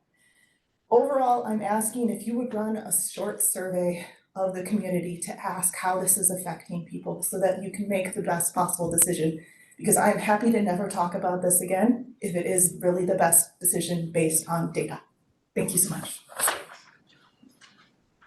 Thank you, and that was our last, oh, we have two more. These are, Huh? those are on agenda items. Oh, okay, good, so with that, we move to the next agenda items, and this is presentations, and we are on topic 8. And 8A will be a report on maintenance and operation departments of updates and forest. Thank you, Mr. Burns. Of course, good evening, board, good evening, executive cabinet, good evening, members of the community. Tonight, I get the opportunity to go over department updates for both maintenance and operations, as well as forecasts looking for the next couple of years. Get started. Thanks, Jesus.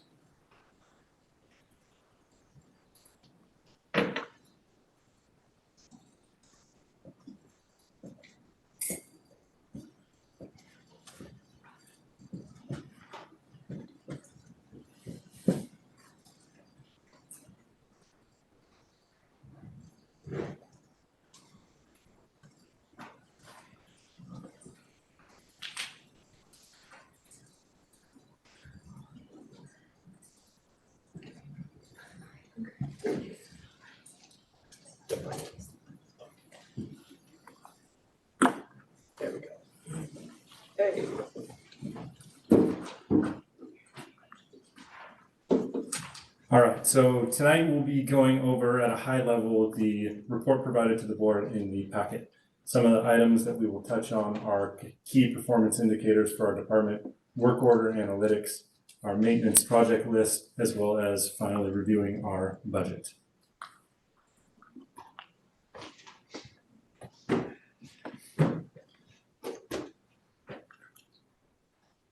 All right.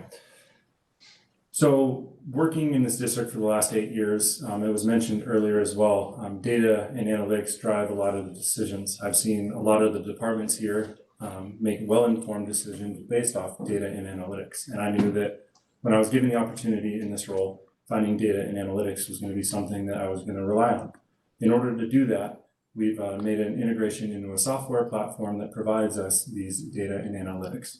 Once we knew we were going to have the information in order to start making informed decisions, we wanted to come up with key performance indicators to evaluate our departments. These 4 may seem relatively basic and generic, but I do believe they speak volumes to how well our department is functioning or allows us to see focus areas that we need to improve on. Now, moving forward, we will adopt new key performance indicators every year at the start of the school year. We will share that with Cabinet and Dr. Gallagher, Superintendent, so we can provide updates around this time every single year for the Board of Education. The first one we wanted to review was facility use. Looking at facility use over the past couple of years, we noticed inconsistencies in regards to the application process, as well as the application of fees for interested vendors using our facilities. So you'll hear this a few times tonight. We integrated a software platform to make things a little bit easier, a little more streamlined, and a little more transparent for our community members. What that has led to is a consistent practice applied across every school site.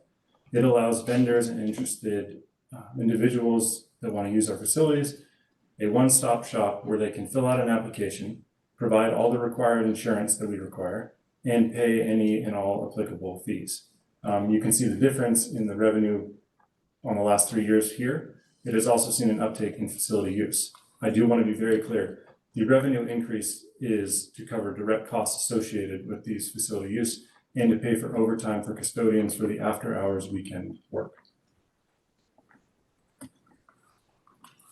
Now this slide here, I wanted to provide just because no matter how interested our community members are in using our facilities, our campuses are first priority. They're always first priority on our own facilities.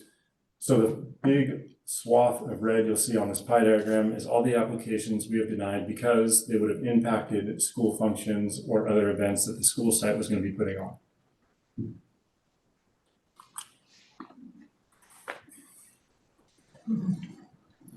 All right, another very key and critical KPI is workplace safety. Every year, all of our employees in operations, maintenance, and transportation go through safety training. We make this a priority to start the year off with, and we do refreshers during professional development days throughout the year. I thought this was going to be a great metric to try to reduce this year from last year. Unfortunately, we've seen an uptick in this area of days missed by employees being hurt in job-related accidents. I will say a data point is a data point, and I recognize that. This is not an excuse, but one of the reasons why this number is inflated is due to an accident that was no fault of the Sunnyvale School District employee, albeit it's still an area we need to show improvement on moving forward, and we'll make sure to do that. Was it like a 50-person accident? No, just one, just a lot of days. It's a vehicular accident, unfortunately. Missed a lot of days. Yes. Yeah, no. that was my question. Like, is this like one person missing 150 days or like 3 or 4 people? 4 to 5 people. Okay. Okay, thank you. The next KPI that we're going to be looking at is overtime. Overtime is a great indicator on how well a department is functioning. Over-reliance on overtime could show maybe a uneven balance of staffing. It could also show that we are unplanned if there's an absence of a custodial staff member or a bus driver that needs to cover a shift. We also have other contributing factors to overtime, as you can see them on the screen there. This year, we've increased the amount of overtime in regards to our facility use. We've given our custodians opportunities to take on overtime, to earn a little bit extra money to cover some of the facility use things that fall outside of hours. During construction projects, we also run into many overtime opportunities as we're constantly having to move teachers in and out of classrooms to accommodate the next phase of construction. We didn't include any metrics on this because we're still parsing through. All of these overtime opportunities that I just mentioned lived in one overtime category, the help of Lori. We're going through the overtime and parsing it out to make sure that we can identify the real overtime opportunities that we've taken as an operations department. Meaning I want to make sure that they're not facility use related or construction related. I want to focus on the ones that involve our staff members having to work overtime in order to accomplish the regular work that they would otherwise be scheduled.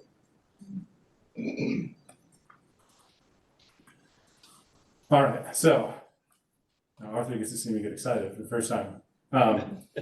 This goes into like the work order analytics. And one of the reasons why this whole section excites me a little bit is because it tells stories, it tells multiple. One, we can start to measure our customer service. We can see how well we're responding to work orders on a campus. We can also take that information and start to plan from a facilities and maintenance standpoint projects. We can see those trouble areas. We can see the HVAC units that are constantly acting up, and we can start to plan for replacement ahead of time. I do want to say that the KPI for this section was the average work order time 2 years ago was 33 days. We wanted to decrease that to 15 days this year. Because of the efforts of our entire team, Ricky, Ron, Sammy, Jorge, Josh, Dion, and Gary, provided by the leadership of Jeff in the operations manager role, we've decreased that to 9 days, which is a huge accomplishment. That's awesome. And that's fully a testament to all those guys. They understand the importance of customer service. They've bought into making sure that they're communicating through this platform with the sites, and this is the result. It's not perfect. I wish we could get there someday, but it's a great first step in improving customer service across the board.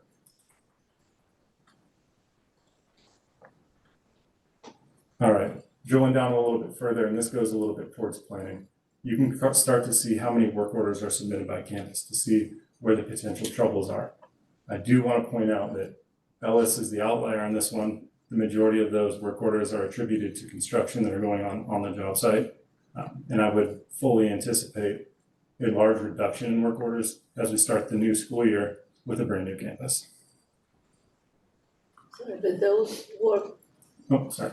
but then those work orders are like related to the construction, but still on our side because inside the construction, it all belongs, and their liability belongs to them, to the construction. Correct. So even if there is an issue in a classroom that's occupied, say a door closer stops working properly, the site will submit us a work order. That work order gets passed on to the contractor. So that's why we're seeing a large increase.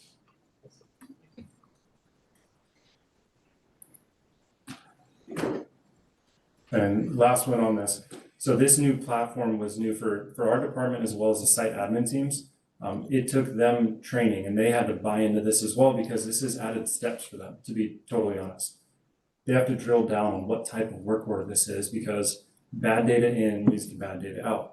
So they have to be very careful when identifying the work order that's submitting so that we can properly plan and take a look at what the information is telling us.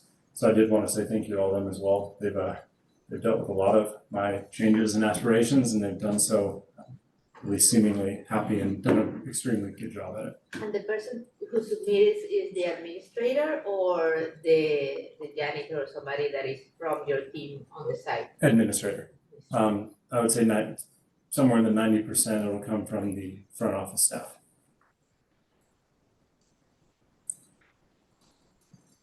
All right, so the takeaways from the work order analytics.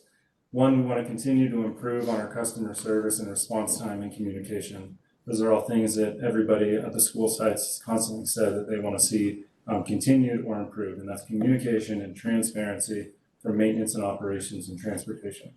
This work order platform is the first step in improving that. We also want to make sure that we're taking this data and making use out of it. Data is data unless you actually make change with it. And so that's one of our goals that we'll get into a little bit later. Lastly, we just want to make sure that we're getting good information in and good information out. All right, so now on to maintenance projects. These are projects that are anything from routine repair, restoration, or replacement. With proper planning and identifying these areas ahead of time, our goal will be to decrease our dependency on bond funds to accomplish maintenance-related items. It allows us to strategically plan, and some of the information we'll lay out here shows exactly how we're doing that. So these are some of the projects coming up this summer that are maintenance-related in nature. We have digital marquee installation. These are replacing old, outdated marquees that are past their useful life. We have slurry coat going over existing blacktop. That is to extend the longevity of our blacktops to make sure we're getting the best value out of them.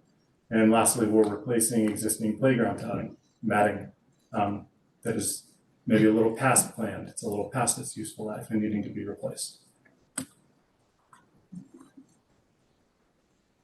Very short slide on what you can anticipate when we're talking about maintenance-related projects.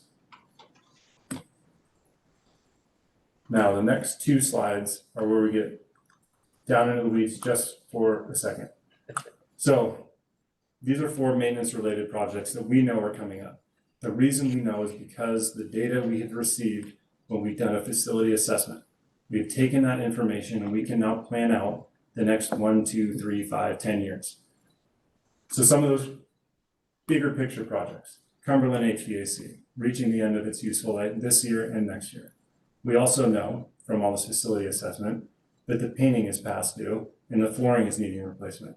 With that information, we can start to plan bigger projects instead of piecemealing these one at a time. We also know from all this data that the Columbia roof is at the end of its useful life and the carpet there also needs replacing. We have 2 covered canopies in the district. We have 2 covered canopies in the district needing to be replaced. One at Cherry Chase, and unfortunately we have to rip out the rainbow one, and we will not be going back with rainbow at the campus. I'm totally kidding, Bridget.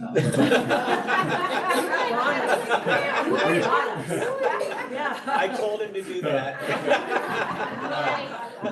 We do have to replace them. We do have to replace them. You guys all Wait, stressed where? out. No, I was just thinking, where's the rainbow canopy? We're talking about furnace, the whole. That The covered hallway. walkways. Walkway. That's not a canopy. No, that's a hallway. I Well, refuse. there's a canopy on top. Yeah. So these are all the types of projects that we want to accomplish from a maintenance lens. Like I said, looking to decrease the dependency on the bond. That's our goal. Now diving into Cumberland a little bit. This, and Arthur, you're probably going to get a kick out of this stuff too. This we have for each one of our school sites now. What this does is shows every single year for the next 10 years, all the maintenance costs that we are planning on from window replacements, carpet replacements, HVAC replacements. What this is allowed to do is now we can start to plan. In the next slide, we'll get into a little bit on the budget, but year 2024, year 2025, each one of the buildings out at Cumberland identifies a total value of maintenance-related projects. You add all those up, we can put rough ideas, relatively accurate ideas in regards to how much these projects are going to cost.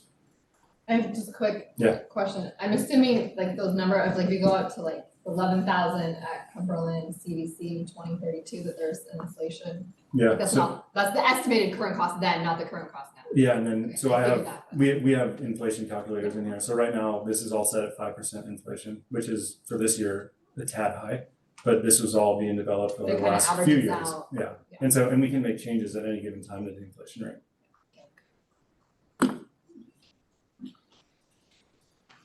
Okay, so I showed you the previous slide to talk about this slide.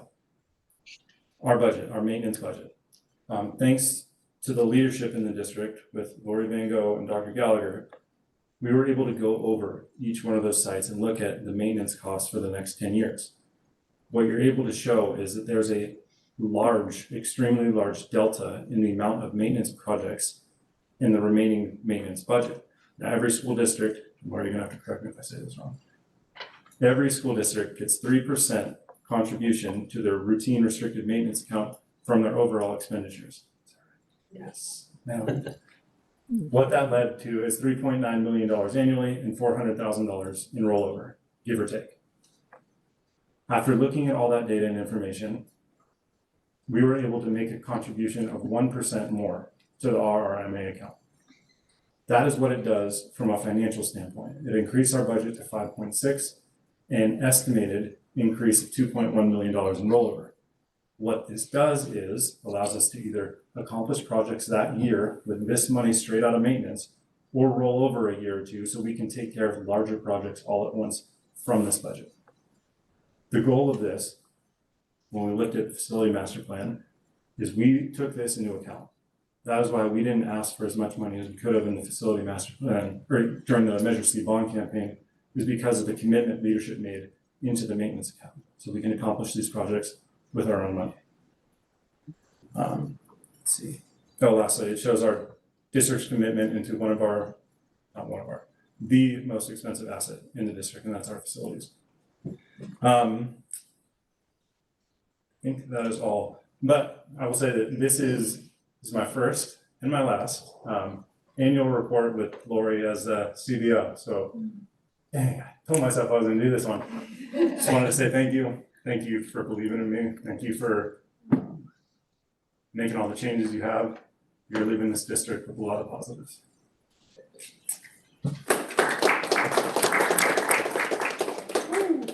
Before I cry, I'm gonna, unless there are any questions, Ah.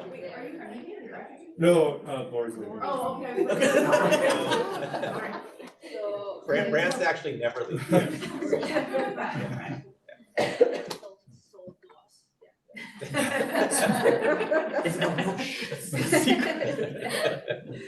Are there any questions?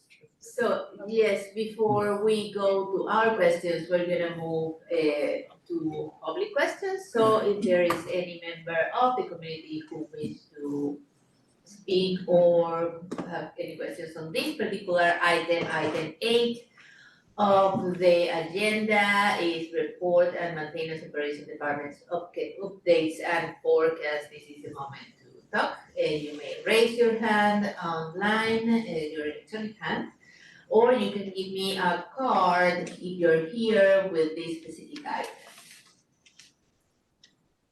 Okay, seeing none, then we move to our board questions, so we can start with the board.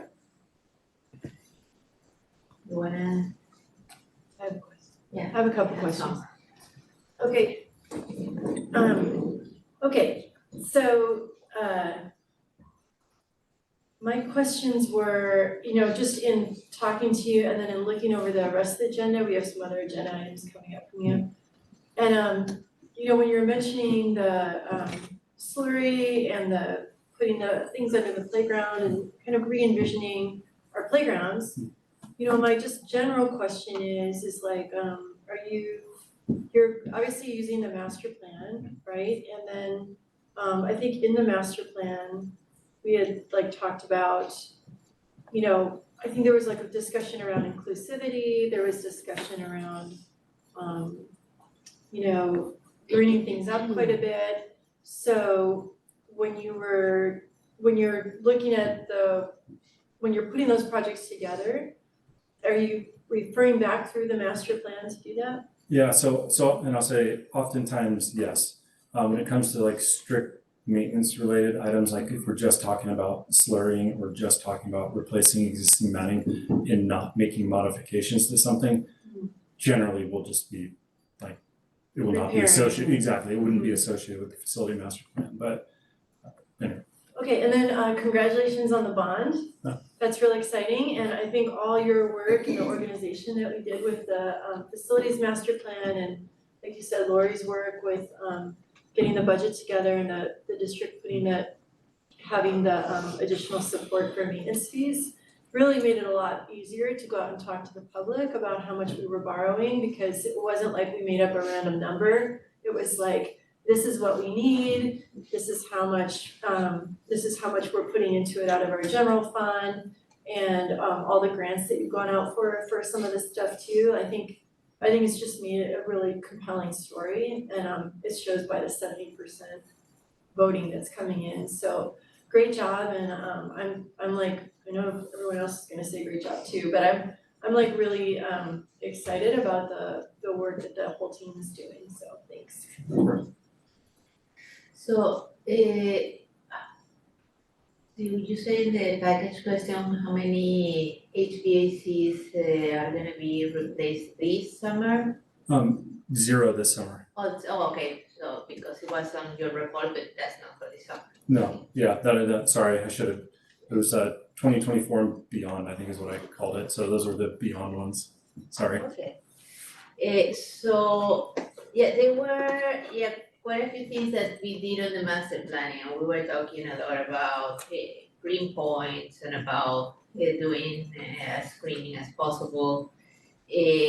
But I thought that also, like say, as we talk about the black tops not being as black anymore, I thought that was already the direction that we were gonna take instead of replacing it, because then it's gonna stay black top for many years.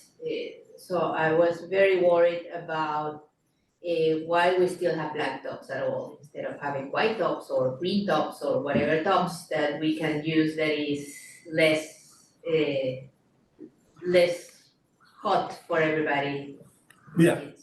Can I respond? Yes. Yeah, so, and we can get into it in the 10 B and C items too, but so this year we're trying out Street Bond for the first time. That is the colored paint that you're referring to in order to try to decrease the heat being reflected back up off the blacktop. The reason why we haven't gone all in on doing colored slurry basically on the entire asphalt is, one, we have never installed it before in this district. I'm not entirely sure on the commitment from a maintenance standpoint, and the cost delta between just black slurry and the Street Bond. Slurry roughly like $1.30 a square foot. Street Bond roughly $9 to $10 a square foot. It is a large cost investment. Not saying that that's something that we wouldn't consider in the future, but we wanted to start out in a smaller scope to make sure that this was something that, yes, we want to make this financial investment into. So like all of the basketball courts, 4 squares, tether balls, those are all colored asphalt now. And then why do we need, because I see that in the sections, in the plans that you put, is quite a bit of black. Mhm. It's more than 60% black. So then maybe we don't need to bounce balls around. Maybe they just don't have hard surfaces at all. If it's just gonna be a black frying pan, instead of that having something else that is, because we You're bounce saying the you wanna ball. get rid of the blacktops for the kids to play on. Yeah, well, if we can make them as much as we can in the play areas, white or green or blue or happy colors or the periodic table as we had in a little bit, but if we can expand that and minimize the fry pan that is a black top, that would be great. And most of the sites are 60 or more, 70% black asphalt. Yeah, so We're putting more. So an alternative, so slurry is something you do every 3 to 5 years, and that's just to maintain longevity. So I hope the board knows that even though we've done black on these blacktops now, doesn't mean that in 3 to 5 years when it's up for another maintenance cycle, we couldn't consider something else. Yeah, and I've been feeling terrible since my kids were in kindergarten. Every 3 years I feel even worse. So Isabel, you're saying you would want to spend the $9 or $10 more per square foot on everything to do it now, even though we don't know like the maintenance, like, I mean, we're probably talking millions of dollars. Okay, how much is the square foot? Because we never get, I mean, that's another thing, that we don't really get specs on any projects, plan views. This time I asked and I got it, like the plans, and we just approve and everything after all is approved by the board, so we live with it. But we don't get exactly, then what is the difference with these prices? Then what is exactly how much is the square footage of one against the other one?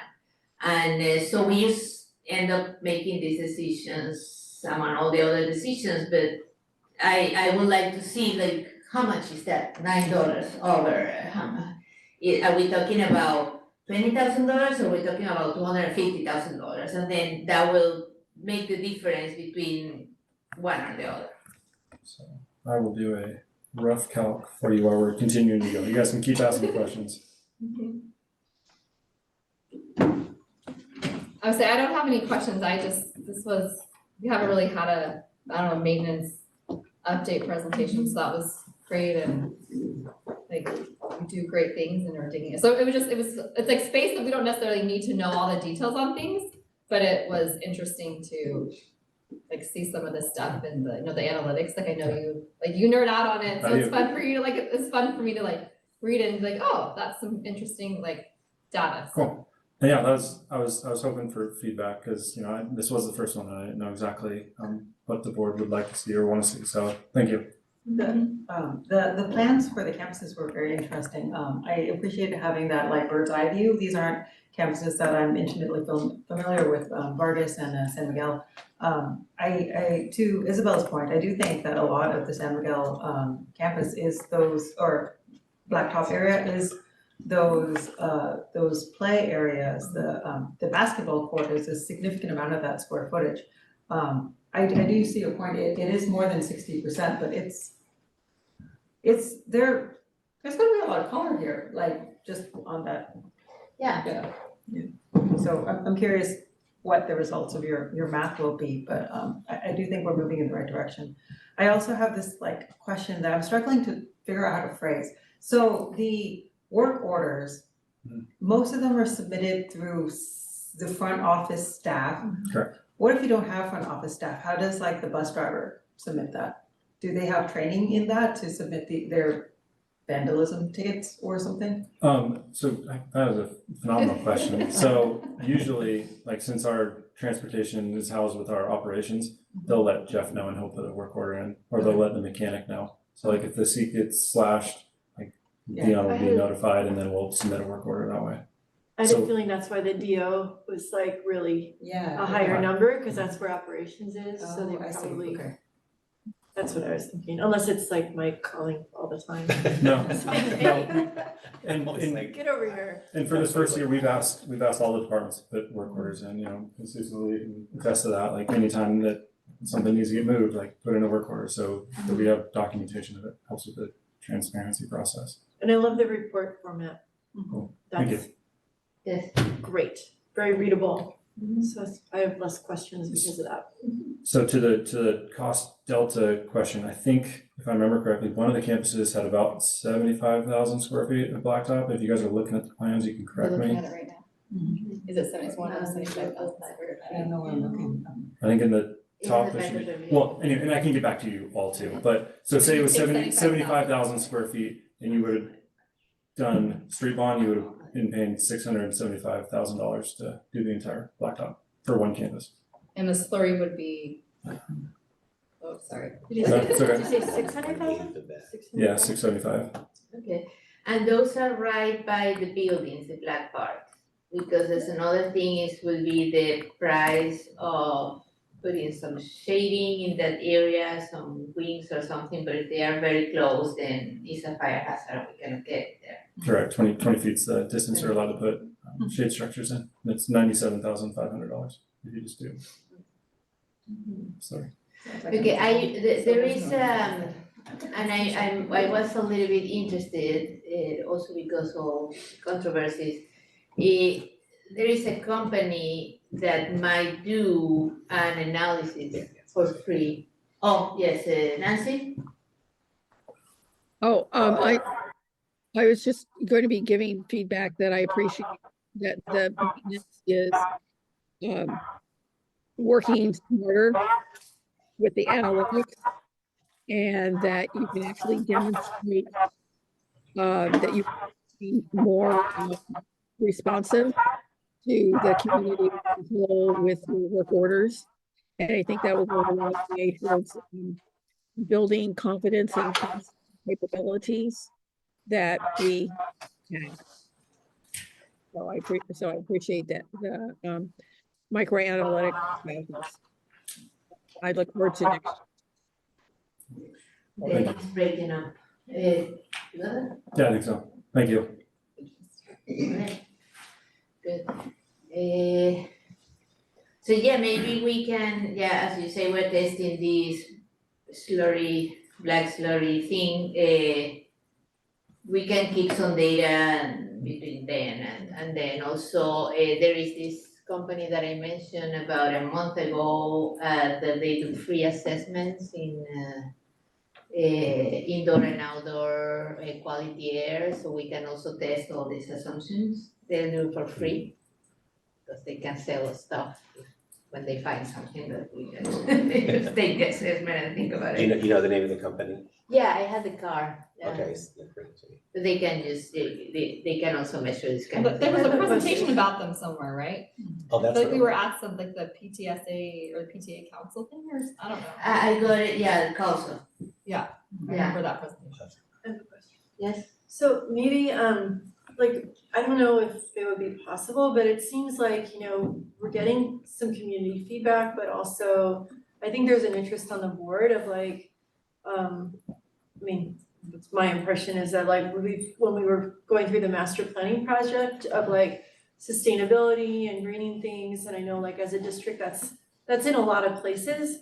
So like, would it be appropriate to like have maybe a study session or something where we really talk about like like when I think of a greening, like moving towards a greener planning environment, like what do I mean versus what do you mean versus like what is when we're thinking about it, and then if it's very different from what we have right now, how do we make moves to get there over time? Because that's like, you know, we want to maintain what we have, but like maybe the answer is like ripping some stuff out and going a different way, like redesigning things, you know, differently. So I mean, I'd be interested in, because not as a deciding thing, but just like more of a visioning conversation as an extension of the facility master plan, maybe? Yeah, because a big part of this facility master plan was, you know, and we have some visions and mission statements about how we're going forward. But we shouldn't have to wait until we tear one school apart and put it together to make it greener, if we can do something in the middle. But yeah, I understand again that we need to get things done and we don't have gold mines anywhere to get the money out of.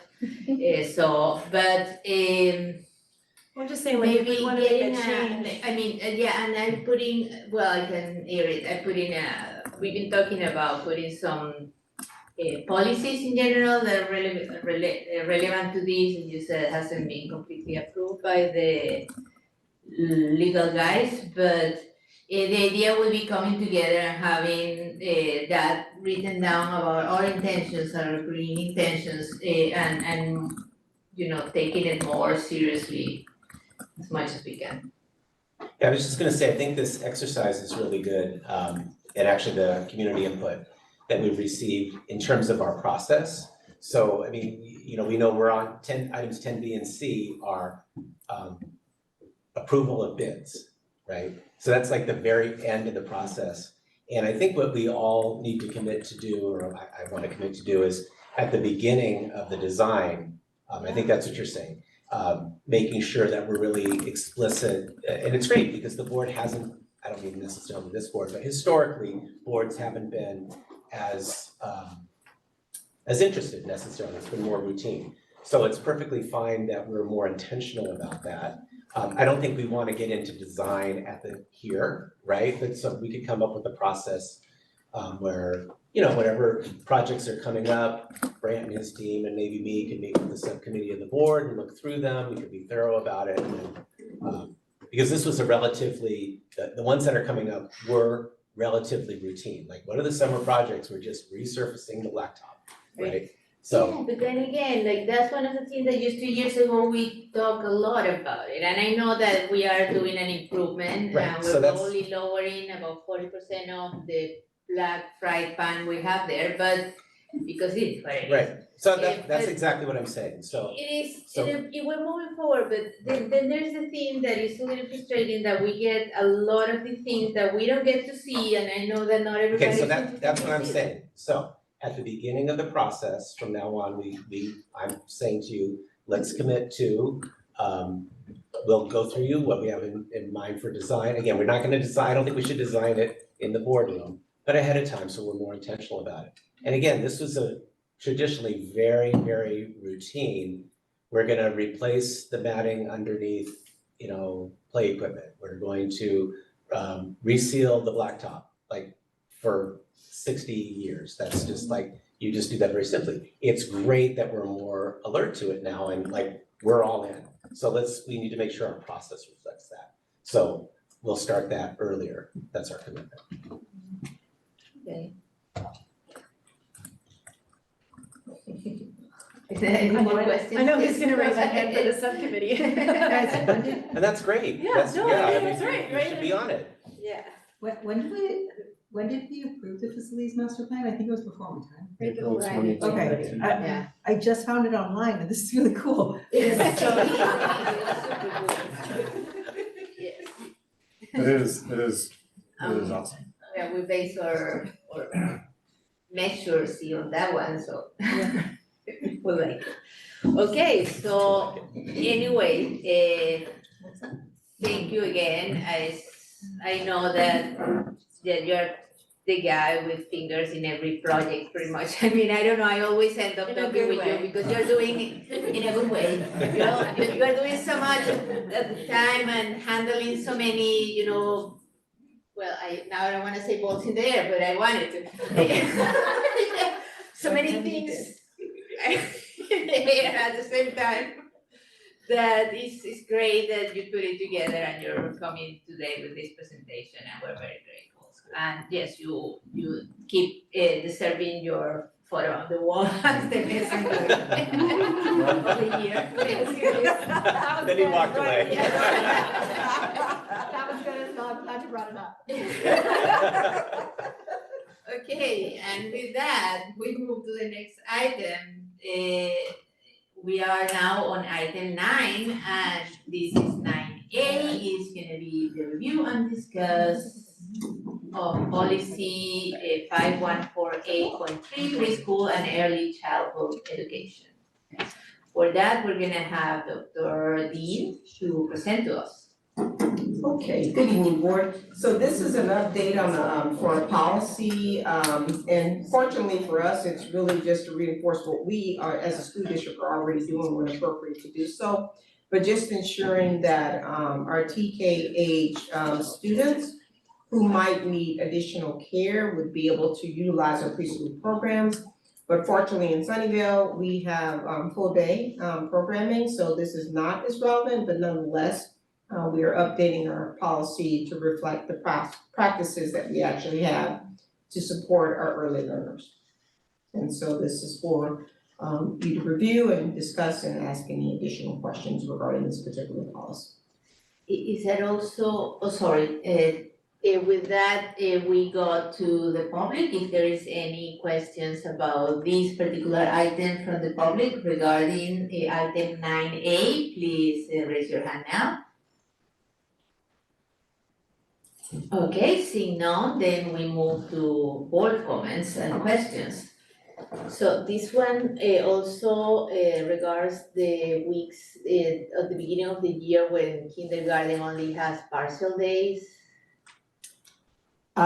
Yes and no. So we have, since we do have after school programming and most of our students are able to access what they need with that after school programming. And then we also are looking at some things this school year to actually expand potential opportunities for our after school support for our TKH students.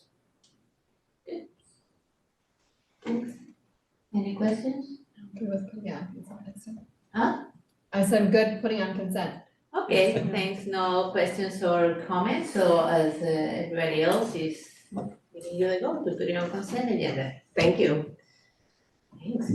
Now we are moving into item 10, and we are starting with item 10A, the approval of the second interim fiscal solvency report. And for that, we have our CBO, Lori Van Gogh. Welcome again. Go ahead. Thank you very much. I apologize in advance for my voice. Since I ran my last half marathon, I've had some serious respiratory issues and I can't talk very well. Dr. Gallagher would be the first to tell you I should not run half marathons anymore, but that's not gonna happen. I don't think you ever should have. Okay. Okay, so here we go.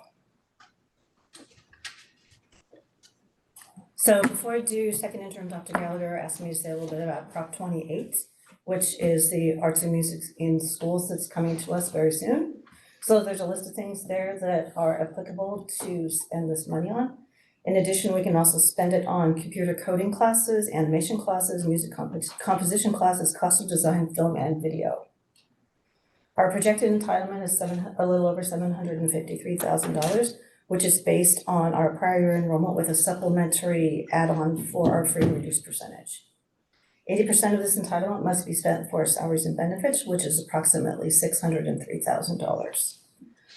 All instructions should supplement each school site's art curriculum and music curriculum, and these funds should be used to support new ongoing programs.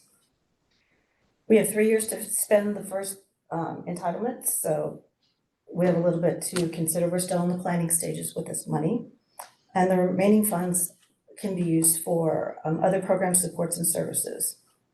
We're currently, as I said, in the planning stages to use these funds, but what we're currently discussing is the hiring of 4 teachers, 2 music teachers and 2 drama teachers, and teaching and learning is going to work with each individual school site to develop their plans because each school site gets an individual pot of money. Okay, now on to the fun stuff. So here's our major revenue assumptions for second interim. Our property tax revenues projected to increase by 7% over 22-23, which is approximately $7.4 million. Our LCF hold harmless amount remains the same at $2.9 million. EPA is projected at 1.1. Our partial tax revenue is also projected at 1.1. We have one-time funding, which is part of the governor's coronavirus relief package, but it also includes the expanding learning opportunity program, which is, and all of that funding is projected at $4.7 million. And this funding is to be used to expand our after-school programs, extend learning time to close instructional gaps and textbook adoptions. Based on the latest projection from the County Office of Education, special education is projected with no COLA. And our federal revenue is projected at the 22-23 level. Restricted, unrestricted lottery are $249 per ADA, which is approximately $1.3 million. And based on the P1 estimate from the county office, our RDA revenue is projected at $5 million. And based on our current leases, our lease revenue is budgeted at $6.2 million. So this is an overall look at the general fund revenue, property taxes and state aid projected at $112.9 million, which is a little over 80% of our general fund budget. Property taxes and EPA combined are 2.2, so that's just shy of 1.6%. Our lease revenue, as I said, is $6.2 million, and that's 4.47% of the budget. Our one-time revenue at $4.7 million, 3.39% of the budget. Federal revenue is $2.3 million, which is 1.66% of the budget. State revenue is $8.3 million at 5.95% of the budget, and our local revenue is $3 million, which is just a little over 2% of the budget for a total revenue budget of $139.6 million. These are the major expenditure assumptions built into the second interim. Our certificated FTE, which includes SCA certificated SCAMP units, has increased by 1 FTE over first interim for a special education teacher. Classified FTE, which includes CSEA and classified SCAMP units, has increased by 0.5 FTE for a paraeducator. Certificated and classified compensation changes, including step and column increases as well as negotiated salaries schedule increases, have been included in the second interim budget. The 23-24 STIRS rate is projected at 19.1%, which is in line with 22-23. PERS is projected at 26.68%, which is a 5.2% increase over 22-23. And based on the 2024 health and welfare rates, United Healthcare has increased 10.5% over 2023, and Kaiser has increased 12.2% over 2023. And all carryover funds are budgeted included in the budget, which includes categorical and local funding. So this is an overall look at our general fund expenditure budget. $116.6 million of our expenditure budget is for salaries and benefits, which is approximately 83%. $4 million on books and supplies, which is approximately 3% of the budget. $20.1 million for services and other expenditures, which is approximately 14% of the budget. Included in this category is the extra support needed for child nutrition and state preschool, the transfer to the Special Reserve Fund for technology upgrades, TK and outdoor learning equipment, software licenses, the replacement of the child nutrition freezer, as well as contracts for special education services for a total expenditure budget of $140.7 million. This is a multi-year look at the ratio of revenue to expense. Our 2023 revenue, as I said, is projected at $139.6 million, which is a decrease of $905,000 over 22-23. Our 23-24 expenditure budget at $140.7 million is 13.5% higher than 22-23. The 13.5% increase in expenditures over 22-23 is being driven by salary schedule increases, an increase in the contribution to the other funds, equipment purchases, and maintenance projects. And based on second interim, our expense is projected to outpace revenue by $1.1 million. This is a multi-year look at the general fund beginning and ending balances. Our 23-24 ending fund balance is projected to decrease over first interim, due in part to increases in the expenditure budget for contracted services, equipment purchases, and maintenance projects. Salary and benefits savings for vacant positions have been recognized and incorporated into the budget, and these factors combined contribute to the 2.9 decrease in the ending fund balance over first interim. This is a look at our reserves, which is a combination of the unrestricted general fund and the special reserve fund 17. $2.25 million of the special reserve fund is set aside for free cheap technology upgrades. $634,000 of the general fund ending balance is set aside for stores, revolving cash, and non-spendable assets. So our total projected reserves at second interim are $44.4 million. Sorry, could you say that again? What do you say about technology upgrades? I didn't hear the adjective.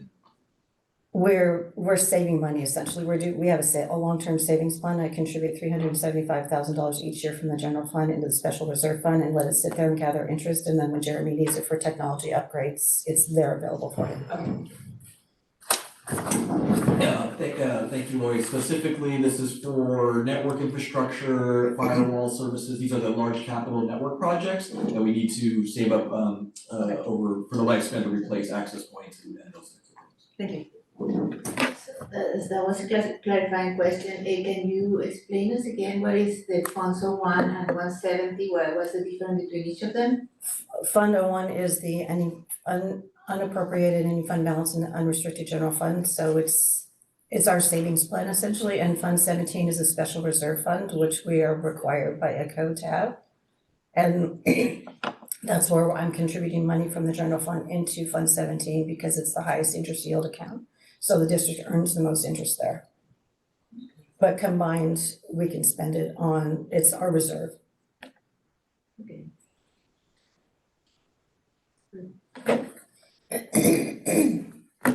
Okay, I'm losing my voice, I apologize. So our unrestricted ending balance is $30.2 million. Our special reserve ending balance is $14.8 million. So our total unrestricted reserves combined are $45 million or 32%. And we have positive ending balances in the multi-year projection, and we will maintain our basic aid status.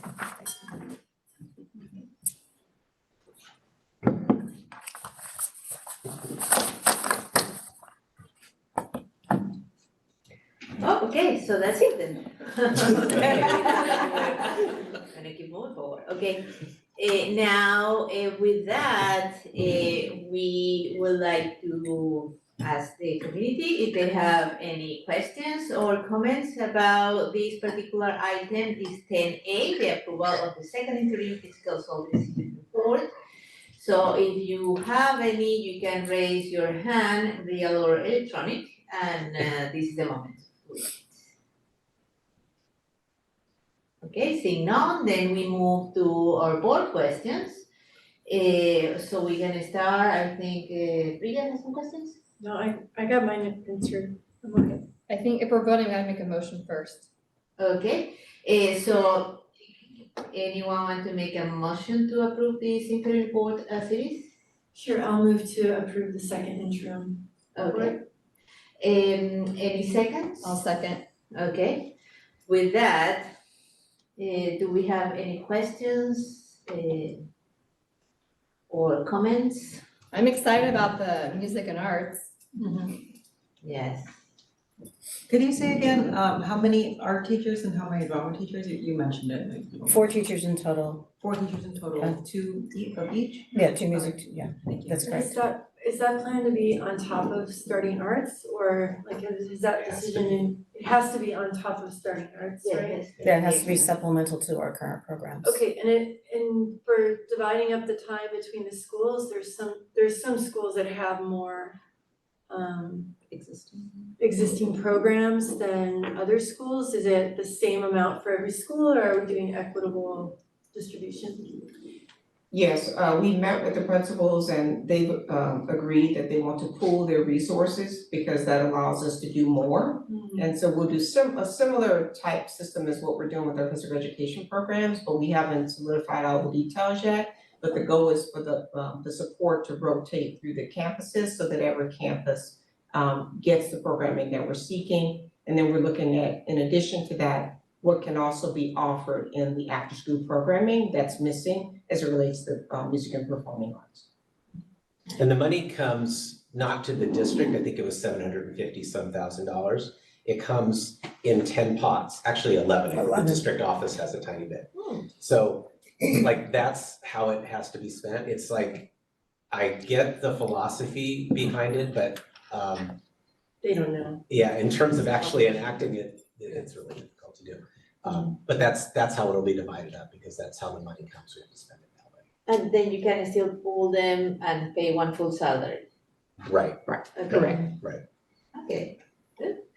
If I could say something else too, and this, I think this relates a little bit to your request, Isabel, about like more information about the budget. That's why we had the slide on Prop 28, and you know, since I became superintendent, I came right at the beginning of the pandemic, and then there was that whole blizzard of one-time funds and grants, and it was so hard to keep track of.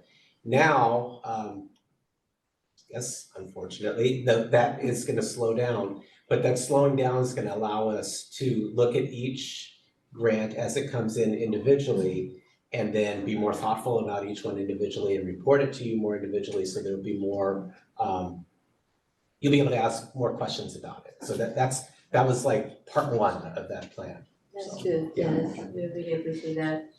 So, this is the first year that we're going to 140, like every time I talk around, I say, yeah, our budget is 120, and now like, wow, we're 140. So this is just because everything is more expensive now, it's because the TK, do we have a particular thing to point at? Salaries and salary steps and something else. Because of the negotiation?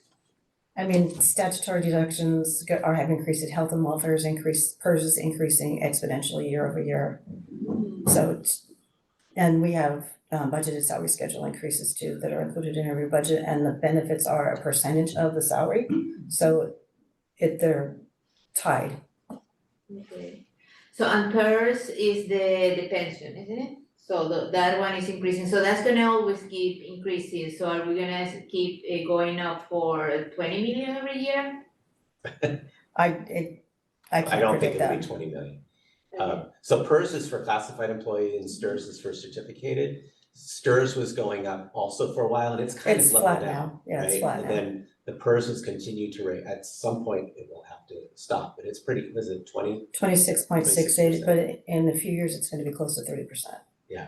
Yeah, because I remember seeing this same bar graph a few years ago, and we knew we were coming to this year, but then my question is, you know, how much money we have for next year and how it's gonna work in the next 2 or 3 years, and we already have the contract working for 2 more years, so we one more year, so we should be able to know how we're going. 3% next year, right? Okay, 3% next year and kind of know what is that we're expecting for the next year.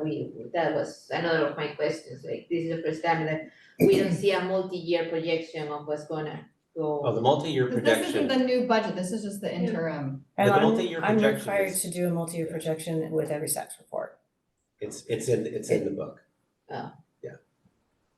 Well, so like, I think we talked about the last time for the first interim, maybe we talked about, you know, like some of the things where, like, cause this is just a snapshot of how we're doing against this year's budget, right? Correct. So we're not making any budget decisions for this. It's just approving that It's the update. we received the update. I think like, you know, what would be helpful for me is like understanding, like, is there anything in this report, like, that there's new implications of, like, that we're saying like, whoa, trouble's coming for next year, or, you know what I mean? Like, that's the like one, that's like the, I know you do a lot of work contextualizing it and explaining this to us, but I think that's the part where, you know, because we're hearing so much about the budget in Sacramento is changing, we know we're losing one-time money that has been really helpful for the last couple of years. Sure. So like, you know, for me, I just don't have a sense of exactly when we hear this new information, you know, how exactly is that sort of affecting us? And maybe it's not gonna affect us till next year, but should we sort of be preparing ourselves and our community for changes, or, you know, because even the one-time money running out, that isn't, the one-time money running out, if we do nothing, we just don't fund those positions anymore. That's not like a board action, we're not like immediately letting go of things, but there might be some of those that we say, those are really valuable. So I I think know it's part of it, when yeah. you That's the budget conversation, right? Yeah, when you hear about cuts that other districts are making, they're getting hit from a couple different angles. So one of them is all those increasing costs that Lori described that we have to be aware of. Others are their declining enrollment, which is causing real decline in revenue for them. For LCFF. Right, and then also the essentially flat COLA that they're getting is like less than 1%, something like that. Our revenue projection in this for next year is a pretty conservative 3%. It's probably gonna be, My guess you is should 5. definitely put not more than 3% down, but that's kind of worst case, what we think, right? I say every year, which I'm grateful for, we estimate low and we have always gone over our Right. projected Right. Yeah. So when you see a budget deficit, we don't want to be growing the reserve unnecessarily every year unless it's planned.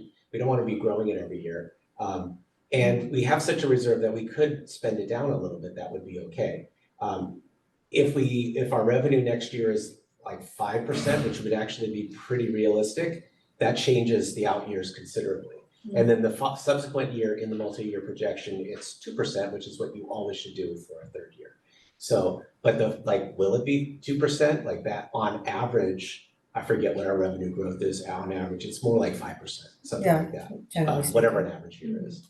So when you see the deficit, it's something to pay attention to, but the fact that we have a good reserve and the fact that it's built on a very conservative revenue projection, we should feel good about it. I would say it could, based on what Bridget was saying, it could be potentially helpful with the new budget cycle, right? So the new budget approval, this is probably more for Arthur than Lori. It might be helpful to do a little bit of refresh on kind of like basic, like budgeting 101 for board members, right? I think that might be, we haven't done that in a while, and that might be a little bit, we'll send you kind of talk about now, but going more in depth, that could be a helpful space as part of the budgeting process. Well, I think it's just more tied to like, because the budgets, there's so many different programs embedded in different line items and different, like some group, like it seems like, there's several pages of one thing. I mean, like new student nutrition is very clear, or transportation or childcare, like those kinds of things are like, okay, that's 1 or 2 pages, but then there's other things where if you wanted to know how much do we spend, like Cindy Chavez's office was asking, how much does your district spend on mental health and social services? I'm like, well, Yeah, I don't know, I'm gonna ask my superintendent because that's like, seems like a really hard number to get. But then a lot of other people know, they manage that, and they can make decisions about it. Well, so I mean, anyway. We can get those answers easily, you just have to ask us. Yeah. Give us a couple days. And then And you I asked something, I didn't get the number, you know that they always put us, well, I suppose we could in 140, just make the calculation, and I tend to do that. But how much do we pretty much spend per kid? But we have that one. We get that one, don't we get that one every? Per student Yes, expenditure per student, like I know that the states say they were between around 11,000 last year. Ours is considerably more than that. And yeah, we should be more. But it's also tricky, because some of we're those not- metrics aren't actually including all the money that a district has, so like.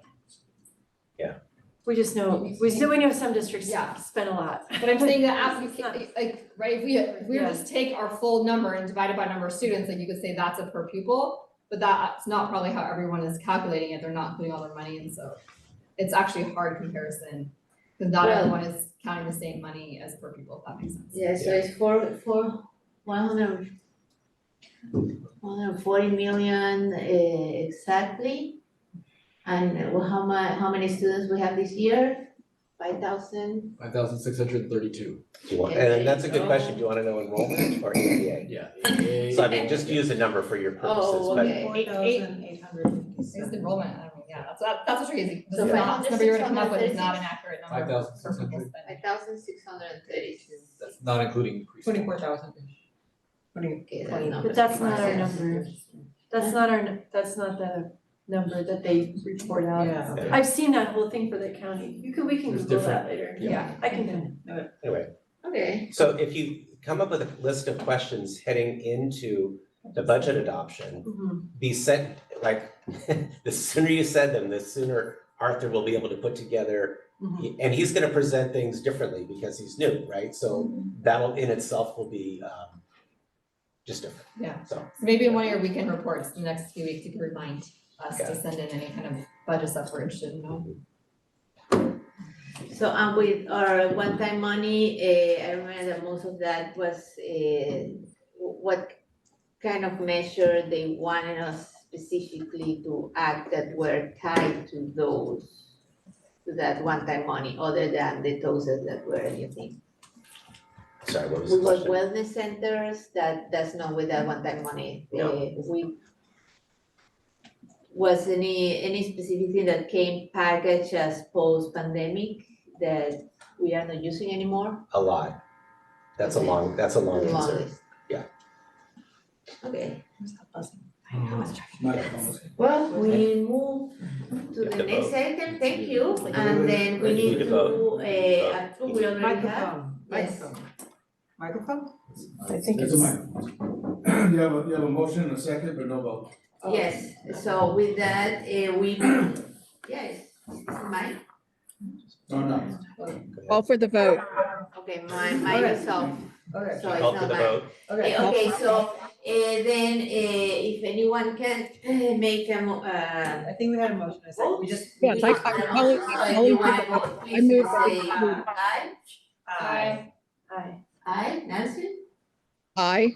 Okay, with that, we have a budget. Thank you. And approval of this mid-year budget.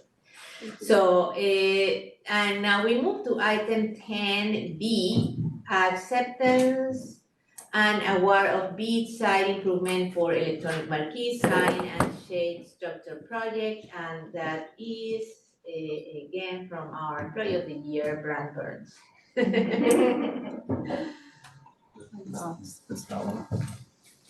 It's just testing all of our patience. I just turned mine off, maybe it was fine. Sorry, that noise is driving me crazy. Okay, sorry. Item 10B, okay. Acceptance and award of site improvements, electric marquee signs and shade structure projects. So I'm gonna read this verbatim and I'll add some stuff at the end. March 7th, bids were opened and accepted for the site improvements, electric marquee sign and shade structure projects. The scope of the projects includes the installation of digital marquees and the replacement of existing play matting underneath the existing play structures with synthetic turf at San Miguel, Lakewood Elementary, Cumberland, and Columbia. We will also be applying standard and colored asphalt slurry on the blacktop at Columbia Middle School and San Miguel. Lastly, San Miguel will also be receiving a shade structure as part of this project. The big documents require the bidder to be pre-qualified. Unfortunately, the two lowest bidders, 101 Builders as well as Garrett Construction, were not pre-qualified prior to bids opening. Therefore, those bids are non-responsive and should be rejected. Based on the above, the lowest responsive bid was submitted by Bosco Construction Service in the amount of $1.79 million. However, this amount exceeds the budget and we now know we can get a lower price. So district staff recommends rejecting all bids and rebidding the project. This one I'm going to keep there, and then 10C we can talk. Okay. So, then your ask has changed from the initial agenda, so we are not gonna approve this one. You need a because motion. I just wanna clarify, that's the motion that we're getting? Well, you The need motion comment is- first. Okay, but To make a motion, what is our motion? well, the motion is to vacate the bid. It's right on the thing here, it Yes, says it's that. right. Yeah, okay, I'm just kidding. But we should ask public comment first, before we make a motion. Okay, it's not then, we're not gonna vacate it. Okay, so with that, we move to, do we have any comments from the public? We have three. Okay, we have two over there and three of this one, 10B. Okay, and perfect, so please, let's start online first. So let's get the two online comments and then the two on person. We have Carrie Levin first and then Cynthia Fan. Okay. So you have 3 minutes and remember that all of this still part of the Brown Act and you only have 3 minutes. Okay, can you hear me? Thank you. Start with your affiliation, name and affiliation to the district. Okay, can you hear me? Yes. Okay, hi, greetings. My name is Carrie Levin. I'm a long-term Sunnyvale resident, and I care about our community, and I care about our local habitat. I urge you to oppose installation of artificial turf to replace the play matting underneath the children's playground, and instead recommend the board approve engineered wood fiber. Engineered wood fiber is safer for children in the long term because it doesn't have chemicals of concern like those found in artificial turf specifically toxic PFAS and other harmful substances. There is no such thing as PFAS-free artificial turf, none whatsoever.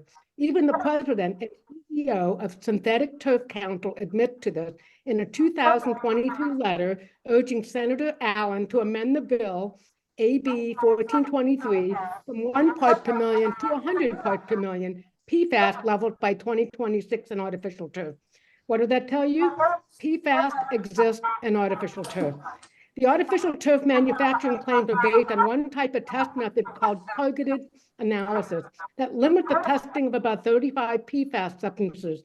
Given that there are over 13,000 PFAS substances, such testing cannot be conclusive as they evade low-level sensitive detection limits. This is designed to intentionally mislead the customer like you. The total organic fluorine, TOF, is a non-targeted test method in process of being adopted by the EPA that can accurately detect presence of fluorine regardless of the number of PFAS substances being detected.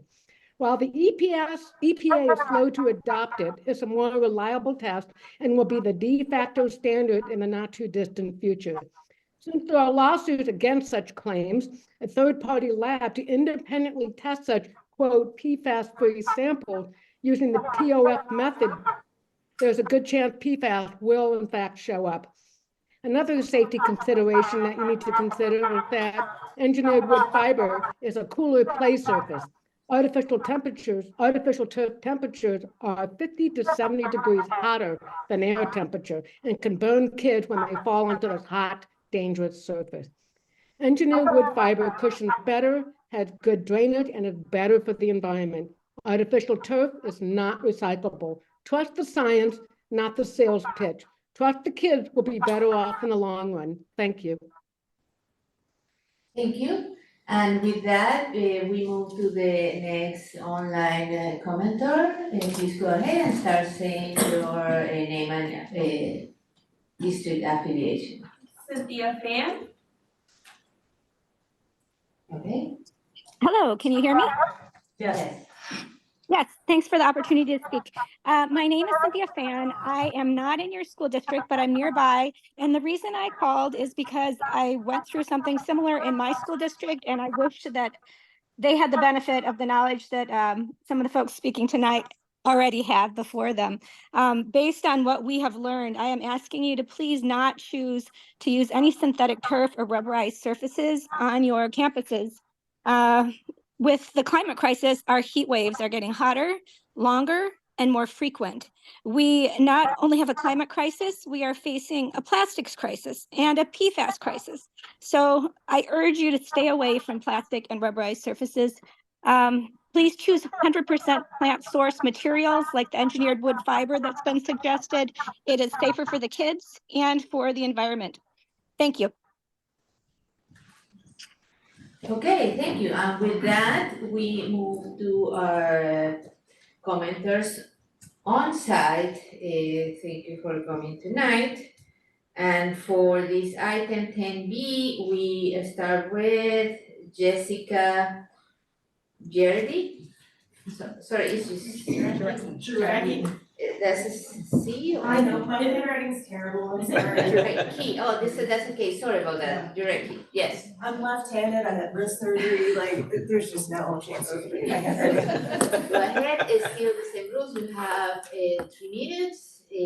I don't know if I read this at the beginning, I think I did, but the speakers are asked to talk about, well, the name and affiliation and about the topic, and also we would like people to focus on ideas, policies, and values, and remain with the civic discourse.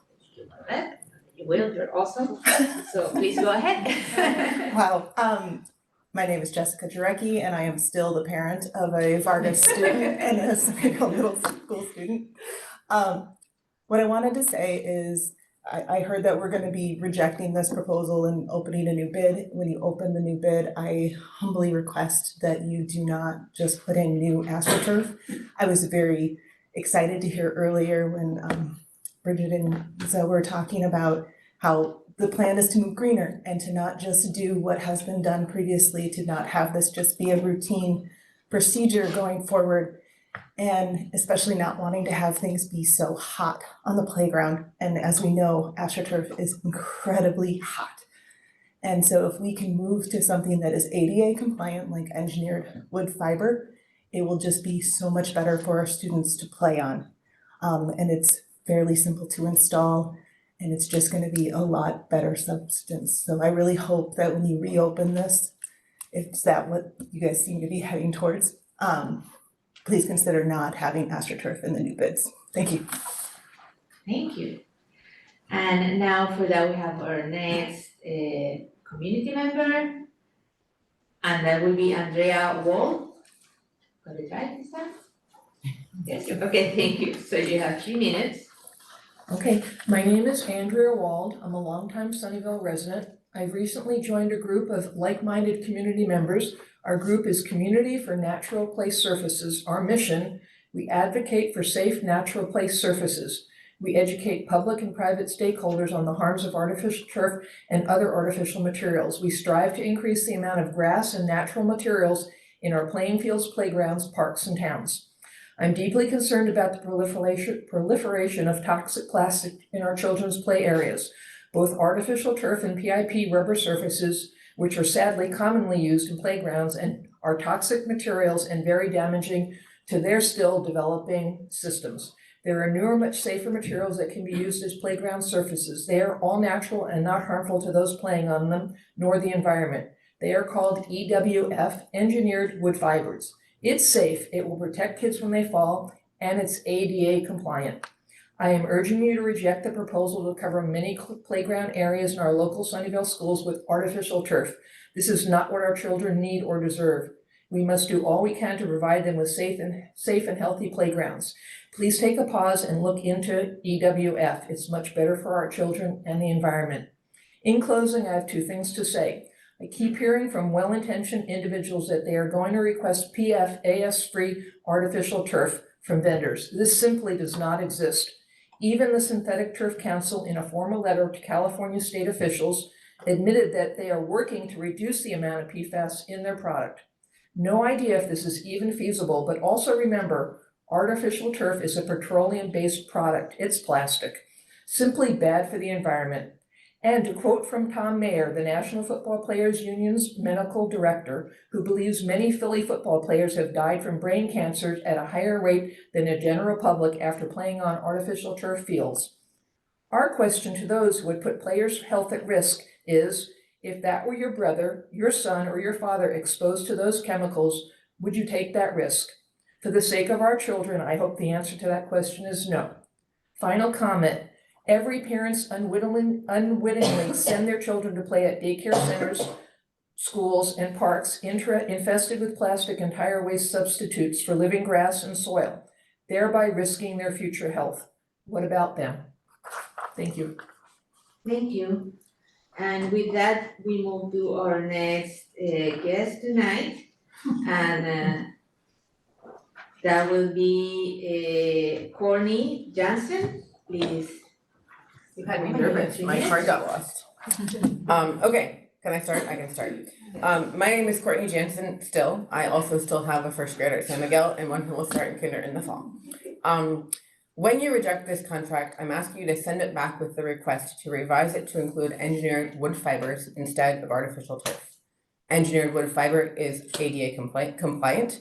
The installation costs of engineered wood fiber is also lower than the installation costs of artificial turf, so that will help you with your concerns with bids that are over budget.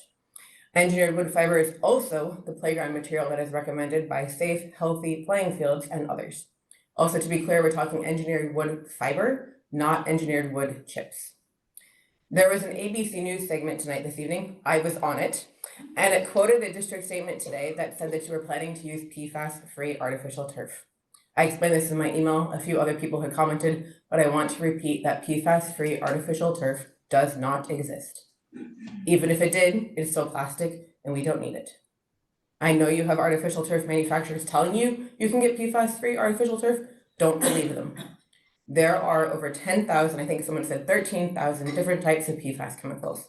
No company is testing for all 10,000, 13,000 of those PFAS chemicals. At most, they're testing for 20 to 30. Companies often also use misleading tests, including tests that have high detection limits. So in that case, let's say, for example, I had an artificial turf and it had a PFAS material that was at 95 parts per trillion. If I put that in a test that has a detection limit of 100 parts per trillion, I can say that test will come back and say no PFAS, not because there aren't PFAS, but because the test is not correctly sensitive enough. Additionally, the current EPA recommendations for lifetime health advisory levels for certain PFAS chemicals are extremely low. For example, PFOA is 4 parts per quadrillion, PFOS, 20 parts per quadrillion. In case like me, you don't know what a quadrillion is, that's a 1 with 15 zeros after it. So in other words, no level of these PFAS chemicals is safe. My email to you last week talked about questions you need to ask regarding PFAS-free claims. I'm asking you to please read that and familiarize yourself with those questions. And I'm also asking that when you hear PFAS-free, don't think no PFAS. Think, we haven't detected a small subset of PFAS chemicals. Maybe we're using the wrong tests. Maybe we're just using inappropriate detection level tests. I'm asking you to please go with engineered wood fiber for your contracts and keep artificial turf out of our playgrounds. Thank you very much. Thank you. And with that, we have Peggy Brewster. Welcome back. Go ahead. Thank you. It's nice being your guest. Hello, my name is Peggy Brewster. I still have the 3rd grader Bishop and the incoming kinder. They're both asleep, I hope. I'd like you to reconsider the materials used on your playgrounds. So this pertains to 10B and C, and we're talking about it now and not again later, at least not me. Instead of artificial turf, please consider engineered wood fiber. Sunnyvale residents have consistently demonstrated that we do not want AT. Last fall, the city of Sunnyvale proposed installing artificial turf fields at Lakewood Park. Over 300 Sunnyvale residents, including 100 from Lakewood alone, signed a petition opposed to this plan. At the city council meeting, 44 people spoke against artificial turf. 22 of those were from Lakewood Village, and happily that park is going to stay grass. FUHSD voted last month on 6 sports fields at Fremont and Homestead High. Despite the midnight start time of the agenda item, this happened after some mapping things, 28 people spoke out against artificial turf. Many organizations, including Santa Clara County Medical Association, Sierra Club's Loma Prieta chapter, Safe Healthy Playing Fields, Sustainable Silicon Valley, and Public Employees for Environmental Responsibility, wrote letters of support for natural grass, as did Supervisor Otto Lee, Mothers Out Front, Silicon Valley Youth Climate Action 350, Silicon Valley, and others. So for both Lakewood Park and FUHSD, the number of people speaking against AT was 2 to 3 times higher than the number of people speaking in favor of artificial turf. The people speaking in favor of artificial turf wanted the turf for playing sports, and the turf that we're talking about is not for marching bands and football. So that argument doesn't fly in this case. So instead of artificial turf, please consider engineered wood fiber. It's recommended by Safe Healthy Playing Fields and others. It's ADA compliant as confirmed by International Play Equipment Manufacturer Association. I urge you to look into other options that are safe for our children. Thank you. They started at 10 p.m., not midnight. Oh, it ended at 1. It ended at 1 a.m. We were there. We won't do that. Okay. Yeah, we probably wanna stay more. Okay, so is, 8:57, I think we have time for this. So board now, do we have a motion to start? I think we did the motion on 10B, right, already? No, that was. No. Oh, and- okay. Yeah. So we have no motion, so we can open discussion about this? I move that we reject all bids on item 10B and allow the district staff to rebid the project. I'll second. Okay, good. Do we have any discussion with this item then? Let's start. Who wants to start? Okay. Yes, sir. Alright, we can Sure. So I just wanna say that I've done a lot of reading in the last probably the last week about artificial turf. And, you know, one of my thoughts is that, you know, I feel really lucky that we have the big fields of grass right next to all of our schools. I think that's when my kids were little and when we bring people over to our house to play with their kids, like, it's always, you know, they always gravitate to the grassy fields, right? And so I think that I'm really glad that that's not what we're discussing. We're not discussing ripping out and doing any of that. I have a couple of experiences that, you know, inform my thinking on this. One is, you know, I'm a cancer survivor, so I try to be pretty conscious. I have gone back to drinking some Diet Coke, but other than that, I try to be pretty healthy, and yes, I ate a bunch of sugar earlier. Thank you, Eileen. But in general, you know, I try to be pretty careful, and I'm conscious about, you know, I'm risk averse, basically. But I also have this experience of putting in the school garden at Cherry Chase as a PTA parent, and we put in this garden. Ethan was like 3 years old, maybe 2.5. Alexei was like 5.5 years old. We cleared out this garden. It was overgrown. It was just a disaster. And we got this group of parents, and we were real excited. And we put in this, you know, raised beds, and we put in a garden pathway. And the conversation around the pathway was, do we use compressed granite in our pathway because we're framing it out and everything? Do we pour concrete? Or do we use like a wood chip thing, wood fiber thing? It wasn't engineered wood fiber, but it was gonna be some form of wood chips. And you know, we're a bunch of, you know, this is like even pre-cancer, but you know, a bunch of excited garden parents. And we want it to be as natural as possible, so we choose the wood chips. And then fast forward to when Ethan is in first grade, or even kindergarten, I think, because he was in kindergarten. And in his entry class for Cherry Chase, 2 little girls, one's in a wheelchair and one's in a walker. And all these kids, we got all these programs going. We didn't read recess, you know, explore the garden. And like, I don't like crying in board meetings, Michelle, but it was just insane because there's those kids and they're literally on the outside of the fence. They cannot access it. And I'm telling you that I will not vote for wood chips or anything that's fluffy underneath this frickin' play structure, because when I was a teacher at Fairwood, there were lots of kids from the special day class who'd go out there and they couldn't climb on the play structure. They just sort of wander around under there and play with it in their own way. So all of this stuff I think is great. I really want to green up our resources. I want to green up our whole area. I want to rip out all the AstroTurf and have everybody play on the lawn and figure out a way that's like greener and make a plan to do it, because you know I love lists and I love plans. So I'd love to have a timeline on like how do we get to a greener environment, you know, where kids can run around wood things instead of all the whatever plastic slides. But I just don't personally. I personally cannot leave out those kids that I left out those years ago. I just can't do it. So that's where I'm at. And I think we asked for whimsical. The district has given us really whimsical play structures. They put the artificial turf that I've seen at Vargas is under a shade area. It's very small. We're not sending kids out to go chew on the grass and like ingest chemicals out there. There's no off-gassing. I guarantee you that the football players, if they're having brain damage, it's very likely that it's from their concussions. I just don't feel like it's that scale where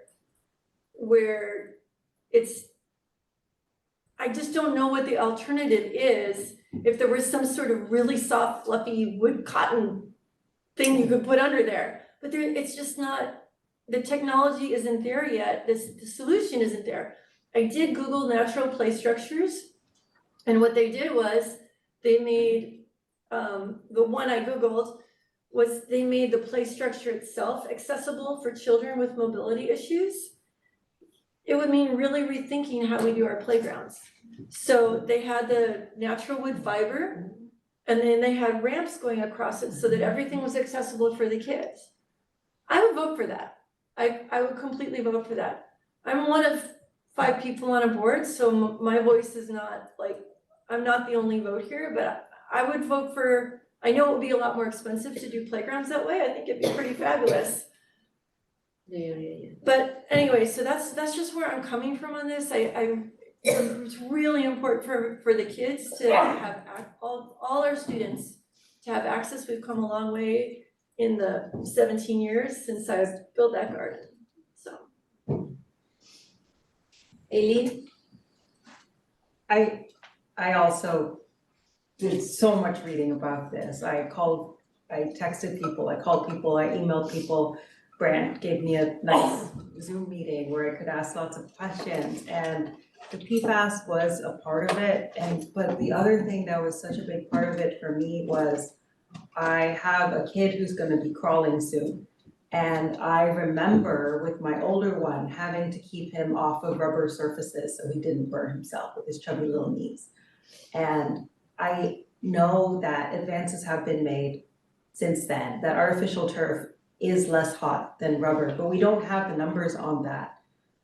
And climate change is only gonna get worse. Like, we're going to have more extreme weather days. We're gonna have them more often, and they're gonna be more extreme. And I asked Brant about this, but most of those structures aren't gonna be shaded. We have had extreme heat conditions in which kids have suffered from that, and it's not gonna get better. I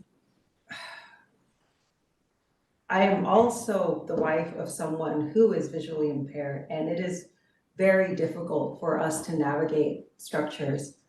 In this particular case, with this particular thing where it is a site improvement on existing structures, I agree that there's only so much you can do with the things in place, but I agree with Bridget for the next item for site improvements. If there's a way to redesign structures like that, I would be very supportive. I also wonder if there's a way in which we can do like a mix, like have, for example, the impact areas where we need to prevent fall damage, or the areas with high traffic at the end of a slide, have those areas be accessible, have a ramp going to the stairs or something, so that kids are going to be able to access these areas regardless of their potential mobility issues. But I also think that there is joy in playing with natural materials, even if it's not how the play structure was meant to be used. My kid will make happy tan bark sandcastles and be content doing that. As a person of significant privilege, I think a lot about where do I go, because I have a choice to go on hot days. And where I came to was that I would prefer to take my kids somewhere like Washington Park over Seven Seas, because Seven Seas doesn't have enough shade. It has water, but not everywhere. Someplace like Vasona that has, a creek and has grass and has shade. And those just are so more pleasant to be in hot conditions. But that's not a choice that our kids can make. They have to be at school. They can't get in a car. And that's what I want for the kids, to have that, to not overheat, to not, that's where I am with that. Nancy? As an early childhood educator, I have personal experience with dealing with various different types of fall materials. My first concern is to make sure that we're safe. We're also talking about a small fall area. We're not talking about moving all of the area to an artificial turf situation. There are, while I appreciate that there are natural materials available for fall areas, it's not a one and done. It needs constant monitoring. It needs to be replaced. And because they're movable materials, I can tell you that children will use them in their play appropriately and inappropriately. And those objects can cause injury too. So it's a matter of trying to have a really good balance for what we can do for the moment. But I agree that the best practices for NAYC and early childhood is to go with natural, but we need to do something now in order to make our playgrounds safer, because some of them are damaged, and we need to have them safer now and work towards a broader solution, a better solution in the future. I know it is not what people want to hear, instant fix, but I think we need to thoughtfully move forward for a bigger sustainable option that's going to take more time than the timeline that we have currently, because it's going to take more of a redesign than just looking at a specific whole area. So that's kind of where I'm at right now. I'm for making sure that we have materials that are safe and compliant to meet opportunities for freedom of play moving forward in the different areas, but to once again look bigger, broader about having more natural play surfaces and natural space throughout our entire campus. I have a question. So how much time, Brent, how much time do we have, like, as far as, like, if we wanted to reimagine, like, if we didn't do anything this summer, if we wanted to go for next summer, how much time do we have to, like, reimagine things or to look for a broader approach for these improvement areas? So I'm gonna answer your question, I think, so let me know if I do. We've been putting Band-Aids on the existing play matting tiles for well over a year now. These tiles are to the point where replacing them is extremely important to the safety of the kids using them. I will say that. I guess I'm gonna leave it there.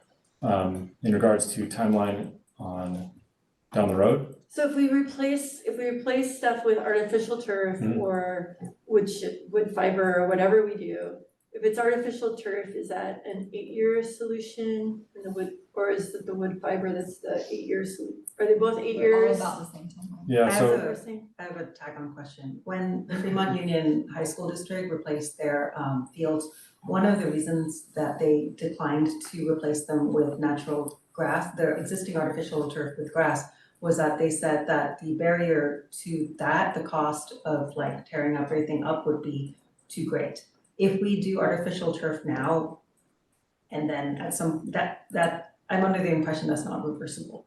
Is that true? I think what you're talking about is a separate space, right? Because those are huge fields and they'd have to be replaced with, like, they had regular grass. Yeah. They went to artificial grass, going back to regular grass. Right. This is underneath it, so this isn't a space that we would ever put regular grass at, because that's not a right. I realize, but but there's multiple layers to the artificial turf, and I'm wondering how difficult it would be if we decided at some later point that we don't want artificial turf anymore. Yeah, so fortunately for construction, any construction, generally it's reversible.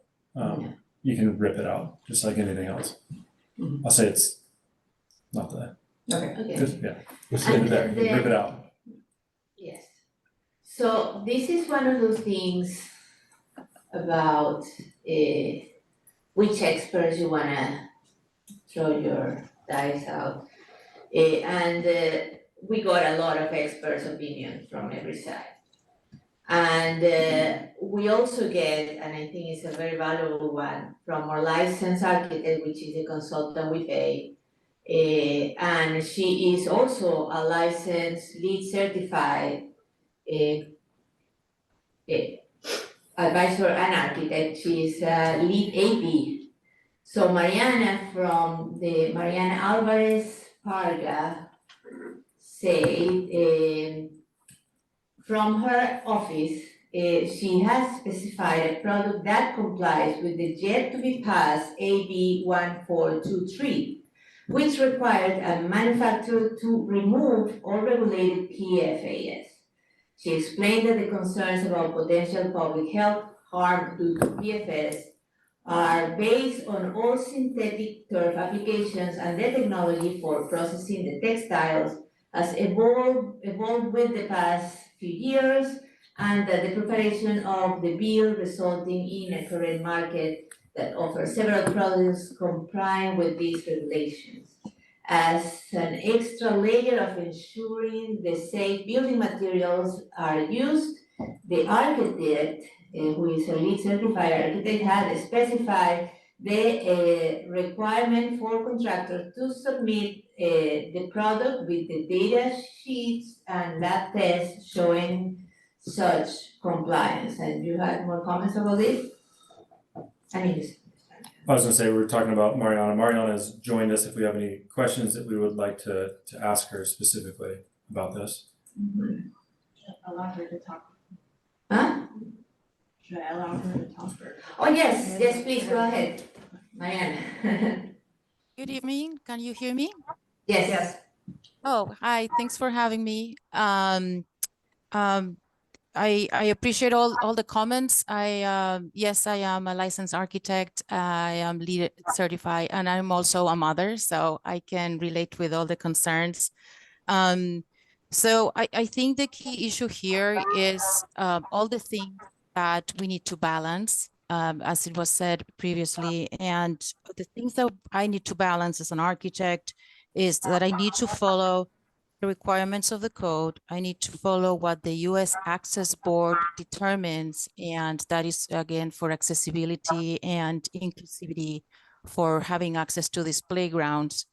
I have to have everything that we do, and believe me, I am dealing with safety data sheets for every single building material, because as you can understand, there are chemicals added to everything in our lives, right? And the issue with the PFAS, can you hear me well? I can hear some echo. You're very clear. Yes. Oh, okay. Thank you. So unfortunately, the PFAS are chemicals, are man-made chemicals, and they've been around for a long time, and they have made their ways into our air, our water, and our soil. But the technology has changed so much that the manufacturing of products have reduced these chemicals that have been added. So we've done a lot of research. I have newsletter coming from Building Green, articles from USGBC, and the issue that is happening is that sometimes a product, even though a manufacturer has eliminated from their process the use of those man-made chemicals, after the product is installed, if there's a presence of that, is because of it has been contaminated from from other things. And those other things sometimes are even, unfortunately, in food packaging, in makeup, in pesticides and herbicides. So there is true in that there is no PFAS-free product, but these have been reduced significantly. And for what we need to do in playgrounds, where I need to assure that we have a stable material, smooth, impact attenuating surface, the best choice at this point is what we have from my experience is artificial turf is giving the best solution for what we need to do. Unfortunately, the US Access Board is not accepting the wood fibers because it doesn't provide that smooth surface for that accessibility. It requires to have a binder in it, so that is basically glue, to provide that stable surface. And that's something that it has to be done at the site as if they're mixing with a mortar mixer. And it cannot be done like for more than an hour to ensure, you know, the workability and that it binds the fibers properly. And there are concerns when they use the mortar mixer, they wax that with a product that we don't know if that itself has chemicals that are not acceptable or have VOCs, the binders themselves. So there's no perfect answer right now. And I want to go back to the term balance. Their technology has changed a lot. Most of that chemicals that were added, I said, was in the production process, which is like a lubricant to the equipment that they use to extrude the blades of the artificial turf. I'm talking about the hairs, right? So that has been eliminated, and I don't have any information from AstroTurf, which is one of the manufacturers. There's two that we are specifying that have explained their process, and they have tested the process, and they use raw materials that do not contain PFAS, and that they don't use that in those equipment, as they're saying, in their process. So from what we can get, we can choose these materials, again, that have changed their technologies to comply to the AB 1423. And that bill, actually, it's not, I think they understand what, how PFAS are working, because there's not such thing as no PFAS, but the bill reads that they're prohibiting any product that intentionally has added PFAS. So that is what's reducing a lot, and California is moving towards safer materials. And I'm talking about anything in buildings. But again, when we need to comply with the playgrounds for safety, for fall protection, for accessibility, the options that are complying with that are the artificial turf and the pour-in-place rubberized surface. And the rubberized surface, as it was mentioned, from my experience and what we've been specifying, it could have more heat than the artificial turf. And same thing, because it's pour-in-place, the binders that are used in those and the waxing of the mixer at the time, there's no testing of that for doing that. And we have tried to do the loose wood fibers in playgrounds, but the Division of State Architect, even though they cannot say we're not approving it, they're actually not approving them, because being loose, it doesn't provide that smooth surface. And they have asked us to create paths onto the play components of the structure that has made us, they have requested us to do that. And that requires another concrete curb to separate the wood chips from the smooth material. Sometimes it's that rubberized surface, and it's creating even more hazard, right? Because as a kid playing in that area, they can fall from the loose fibers onto that concrete curb that is in the middle of that play box. So considering all these things, and again, going back to balance, that is our recommendation, that, you know, for everything we need to accomplish, there's no perfect solution, but the artificial turf provides everything we need to have compliant play structures and areas. So I have a few questions. First, a few years ago, LEED and Green Points were giving points and stars for. So could I do a quick time check? I think we're gonna need to extend our 9:30. Yes. Yes, so. Can I make a motion that we extend our meeting time by 15 minutes to 9:45? I think we should make it till 10. Okay. And then if we don't need it, then we don't use it. Okay. You make it till 10. You made a Till 10. motion? I'll make it to 10. Yeah. A second. Okay, everybody say aye if you are inclined to. Aye. Aye. Okay, so with that, we extend at least until 10. Can I also, I haven't been able to talk yet, is it okay if I share some thoughts and then ask questions? I asked you before, you didn't want to. Oh, I didn't say no, I just was waiting, like everyone's going and.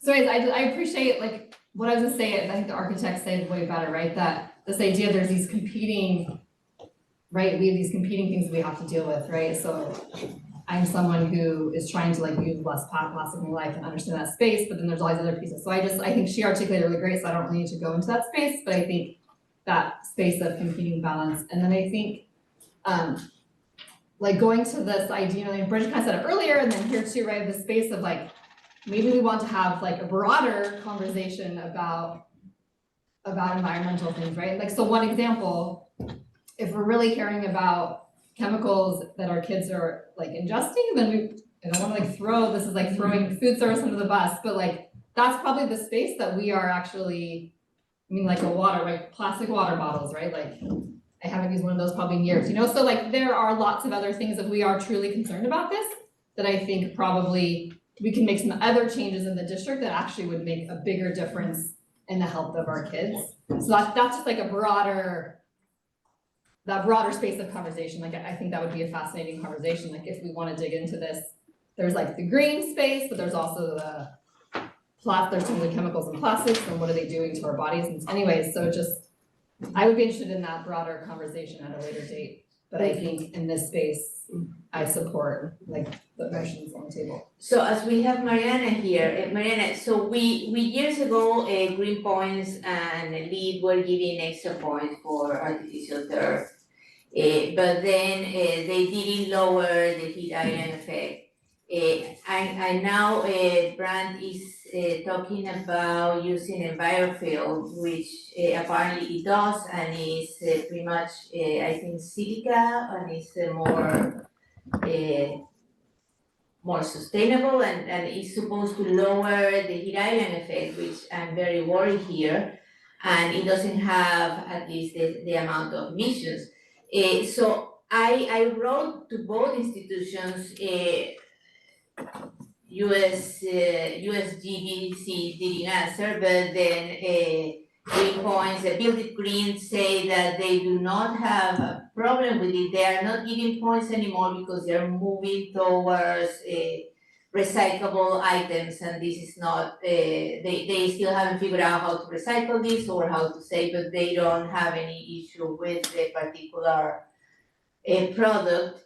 But what about LEED, as you are as LEED certified, what is their position? And if you were building this with a LEED intention, will this pass with green intention?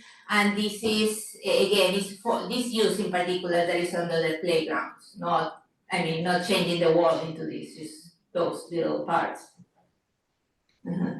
Yes, that's a good question. There is no specific definition for the use. The USGBC, they don't say do not use this. They basically ask, it has to do with areas, right? Like, what percentage are you using for certain sustainable strategies versus areas that you cannot, right? Where do we have pervious surfaces and where they are impervious, right? So there's actually no guidelines saying no, or even there are no list of approved or prohibited materials as it comes to synthetic turf. And I think it has to do because honestly, when we're talking about these off-gassing materials, the concern is when they are indoors, right? So that's why there's a big push for limiting the contents of VOC, the volatile organic compounds. Being outside, I haven't seen either in the USGBC or in the Building Green list any testing for these materials. And I think it has to do because, again, there's no perfect solution, but there's no one way or the other of telling us not to. I hope that I answered the question. And Brand, you were gonna say something about the EnviroFill? No, I just heard you say, Brand was talking about EnviroFill, so I came up here because I thought I was gonna address one, but there was no question, so I walked away.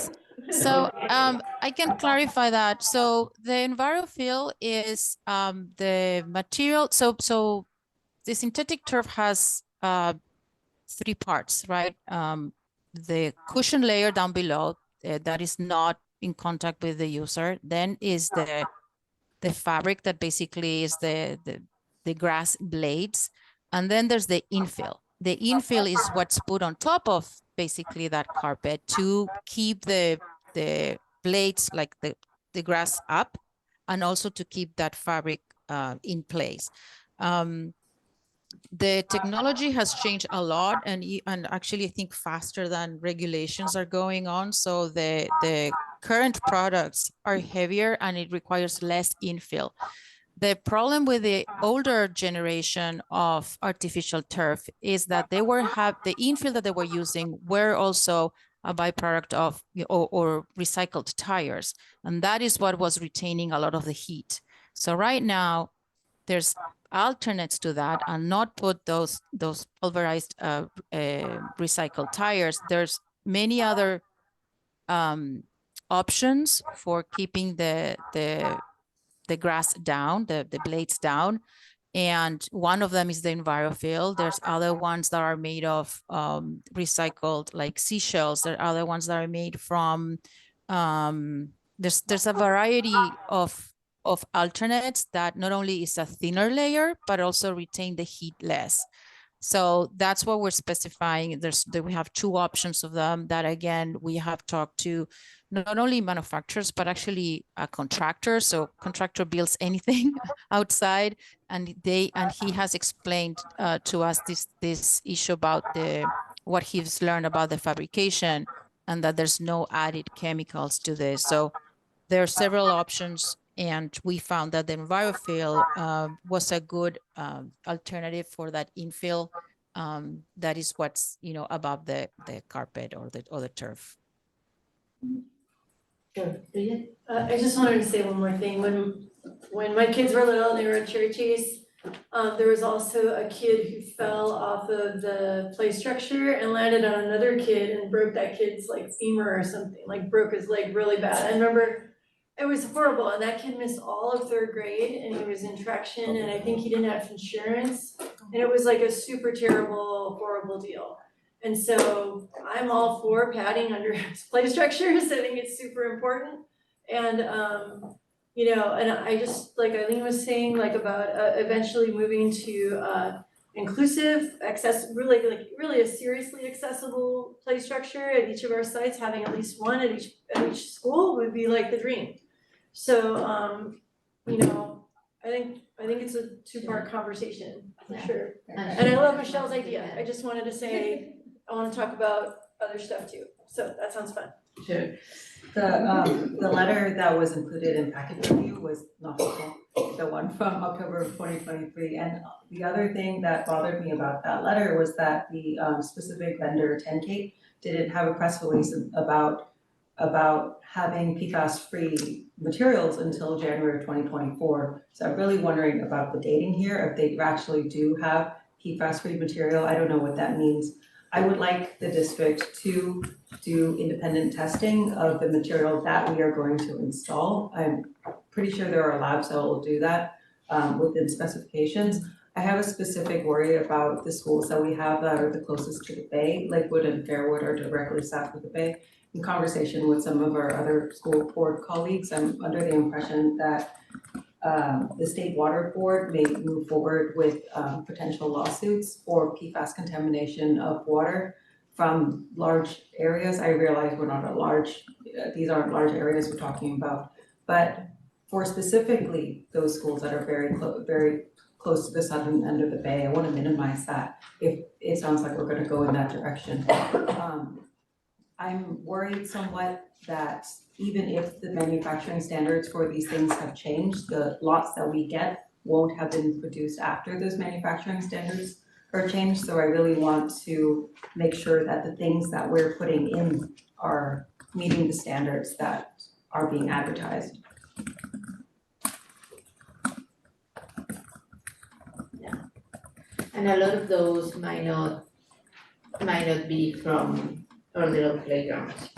I know, but if we like, before we put it in, Let's be sure. snip it off That's what you're saying. and send it, Sure that it's not out. right, yeah, because it's Recycle. really hard to get that PFAS out of the water once it's in. And with the extreme weather conditions, or if we get like a few more atmospheric rivers, that's a very short trip to the bay. Yeah, and I'm sure that in the other bills, you put it in that this year we're gonna have some contracts, although I don't think it's this contract in particular of putting new carpets and all that. Those are indoor, have a way more effective, and those are green materials and green carpet and binders and everything, the glue and everything is green. Approved and safe to be installed in classrooms as code is currently written. Oh, okay. Well, yeah, the greenest option with no VOCs and all that. Correct. Oh, I have another one about the exposure of the artificial turf during high heat conditions, like very hot days. Do we have any data on that? I'm under the impression that PFASs, particularly when you heat them, like in cooking on pans and stuff, that's when they're released. Is that, do we have data on? Aren't those really high temperatures? Yeah, like they're really high temperatures, but Yeah. they'll be out in the sun for like years. Like, do we have data on those conditions of these toxic chemical releases over the course of the lifetime of the turf? I can circle back with you. So the ask is data on lifetime of synthetic turf. It's essentially, right, so I think we're just getting at the same idea, right, so like plastic, like I've switched from plastic to like glass at home, right? Because learning that like, if you heat up a plastic, like your leftovers in a plastic Tupperware in the microwave, then all those bad chemicals leach into the food that you're eating. So I think that's what she's referring to. So the question is, if there are PFAs in the turf as it heats in the sun, do you get a similar effect as that microwave problem? Where it then is not just leaching the food, but is it leaching into the air or whatever else? Yeah, is that what you're saying? Yeah, it's on the one hand encouraging that this technology is improving, but on the other hand, difficult to make this decision now because it's potentially going to be improved significantly tomorrow or a few months from now or a few months after we install it. Where in fact, we have already committed to this product for a decade and the manufacturer isn't gonna tell us, no, wait a few months. Then, and again, yeah, what part of the plastic also we're getting closer or the products because this table has plastic in it. Right. Binding that. I think it gets down to, right, like we all agree And that this plastic one. is not great, but we have to balance all these other factors. Yeah, I mean, and where are we putting it and where is exactly, and it's in construction everywhere and it's not just plastic. We have all these things and I'm very worried also about the heat effect, the island heat effect on the asphalt and the big black tops that really worry me more. And then more shading structures as much as we can. I made a note on that one. Yes. Okay, so with this, then I think we don't have anything, oh yes, this is, huh? Vote. To vote, right? There is a vote for B, but we already You haven't voted yet, you need to vote on I this. haven't voted. Are you getting this? You have Okay. to Just call vote for to. the. Okay, and so the motion was to reject, which is not really, I read it 3 times and it's not really how it's written down. So we're gonna change what is written down, and we are rejecting it. That's what it says. That's what what the it says recommendation in the assembly. Okay, all bids. yes, they are sent, yeah, but written down, it It says. says reject all bids and allow district staff to review the project. Very bottom, I recommend, to be rejected, Yeah. okay, now it says. That's the Okay. motion. And then, so in this one, we are approving your rejection, so, You just have to ask for the vote. so when we say aye, we say aye for this, particular rejection. So everybody says aye, you are in pencil? Aye. With that, we pass, not to pass, but we pass. And then we move to C, which is sister of the other one, but this one is the acceptance and award bid of the site improvement in multiple campus. Thank you for coming back. Of course. Okay, so I'll truncate this description and say that on March 7th, we received bids and opened them in regards to the award of multiple site improvements, those sites being Fairwood, Vargas, Bishop, and Cumberland. We received 6 bids. We are recommending to the Board of Education that they accept receipt of the lowest responsible bidder, being Silicon Valley Paving, and deem that 101 Builders and Guerra Construction be thrown out as non-responsive. Okay, so do we have comments on this particular item 10C? We have 3 online. Okay, let's go ahead online. You gotta move quick. Please. And it has to be different comments than what was made earlier.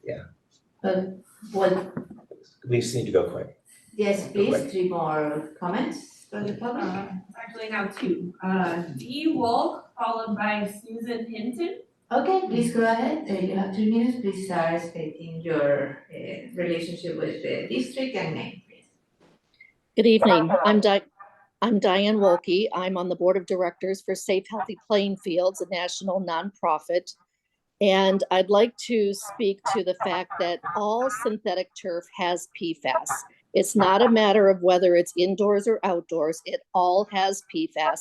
It all leaches PFAS as well as other chemicals that are found in plastics. These are especially harmful to children who have developmental windows.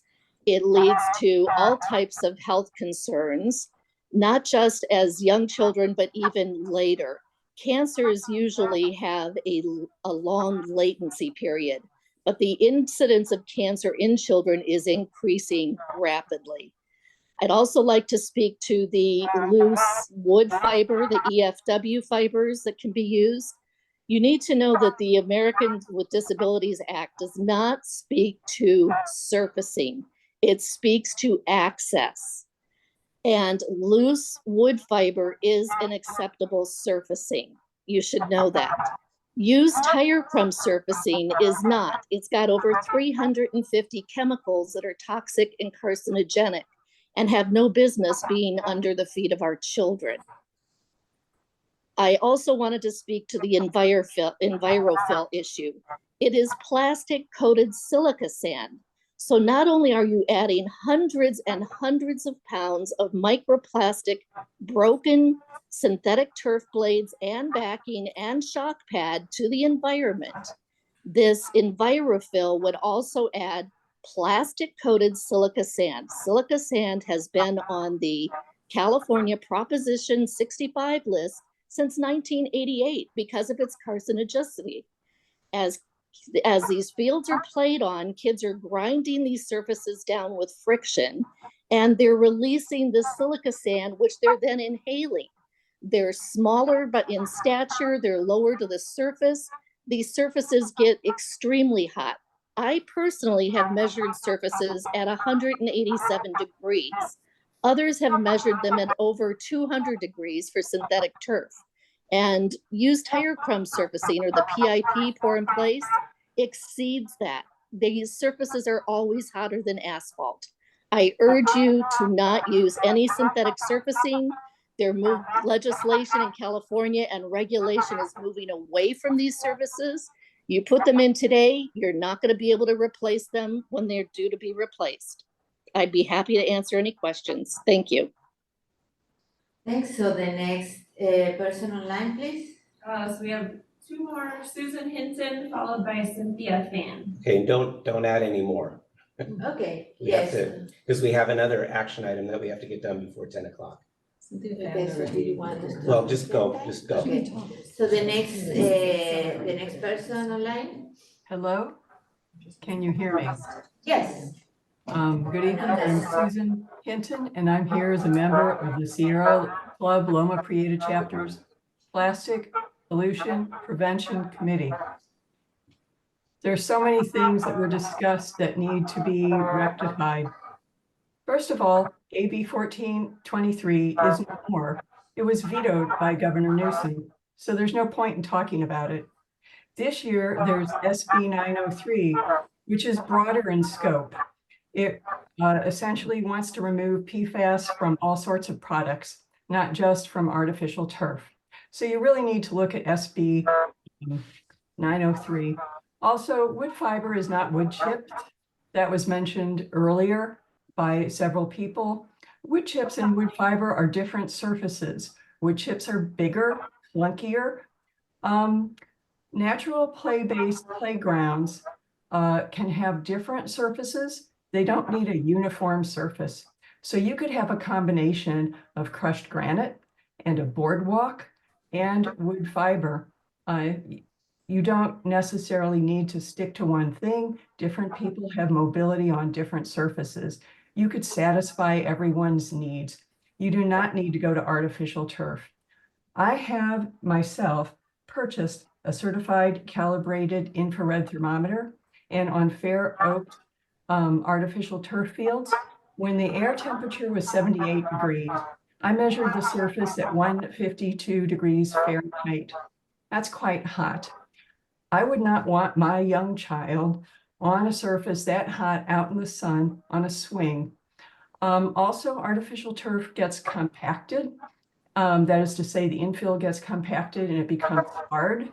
I would not want somebody falling off the swing onto a compacted artificial turf field. Artificial turf is made from polyethylene. It's made from linear low density polyethylene and polypropylene. Polyethylene in its form is a clear, squishy plastic. In order to make it artificial turf, you have to add colorants and conditioners. That's where PFAS comes in. Even if you remove PFAS, you still need something to make it less flammable. It's also considered to be flammable in its natural state because its melting temperature is the same as a kitchen match. So you need extra stuff added, and you need independent testing to tell you what that is. There are cheaper, easier to care for, cooler, fully biodegradable alternatives. You should go talk to other architects. Thank you very much. Okay, next. The last one is Cynthia Fan. Okay, please go ahead. Hi again, my name is Cynthia Fan. I'm a parent of children in a neighboring school district that had a really disappointing experience with what our school district did. They went and installed synthetic turf in the courtyards. The first thing I can tell you is a lot of people think the heat of synthetic turf comes from the infill, because for a long time, synthetic turf fields were infilled with crumbled tires, in other words, black rubber crumbs. So industry started selling what they call cooler infills. Cooler is a very deceptive term. Cooler is not cool.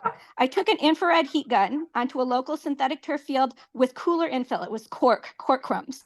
It was 170 degrees Fahrenheit in the spring, not the summer, in the spring. And they had a natural grass field right adjacent to it. And I took the temperature there at the same time. That was only 90 degrees. The difference between 170 degrees and 90 degrees, that's crazy. So cooler infill did not work. Now going back to my son's school, the courtyards in the synthetic turf there, they get hot, and they didn't get any infill. They chose, there's varieties of synthetic turf that don't take any infill. That's what they picked. It still gets hot. Not counting our grass playing fields, the entire rest of my son's elementary school campus is high heat surfaces, blacktop, synthetic turf, rubberized surfaces. And when I do yard duty in August and September, you can see the heat coming off the surfaces. The other thing I can say is after our school district installed the synthetic turf in the courtyards, they had to decide what they were going to do with the athletic fields. And after the community was informed about this, the district ran a survey and nearly 80% of the parents voted for natural grass. Regarding PFAS, the head of the Synthetic Turf Council, which is an organization that represents the industry, testified at the hearing for AB 1423 last year that the industry needs more time to bring PFAS down to the levels at which the bill was going to regulate them. The state is concerned enough about PFAS and artificial turf that later this year, Department of Toxic Substances Control will be doing a workshop about it. I also want to alert you that 10 days ago, the Center for Environmental Health, which I think is in Oakland, sent legal notices to Home Depot and Lowe's for selling artificial turf found to contain high levels of PFAS. They say that Home Depot and Lowe's failed to warn its customers of potential exposure as required under Prop 65. Independent testing they commissioned found alarmingly high levels of PFAS, and they advise if you touch it, wash your hands thoroughly with soap and water, limit your exposure. If you have children, limit playtime on the turf and ensure your hands and other body parts do not touch your mouths. I want to talk about engineered wood fiber. Wood chips are not ADA compliant because wheelchair wheels and crutches can't get traction on them, but engineered wood fiber is not wood chips. EWF knits together. It is compliant with ADA. There's no perfect solution, but I ask that you not use plastic turf or rubberized surfaces. If you choose to. Thank you. Thank you for your comments. And that was it online, isn't it? Okay, so we have three people still here that also are gonna talk about that. But due to time and unless you have something particular new, we're gonna give you 1 minute instead of 3. How much? One. We One. have 2, please. We need to finish the meeting by 10 o'clock and we have another action item and the consent agenda. Items, yes.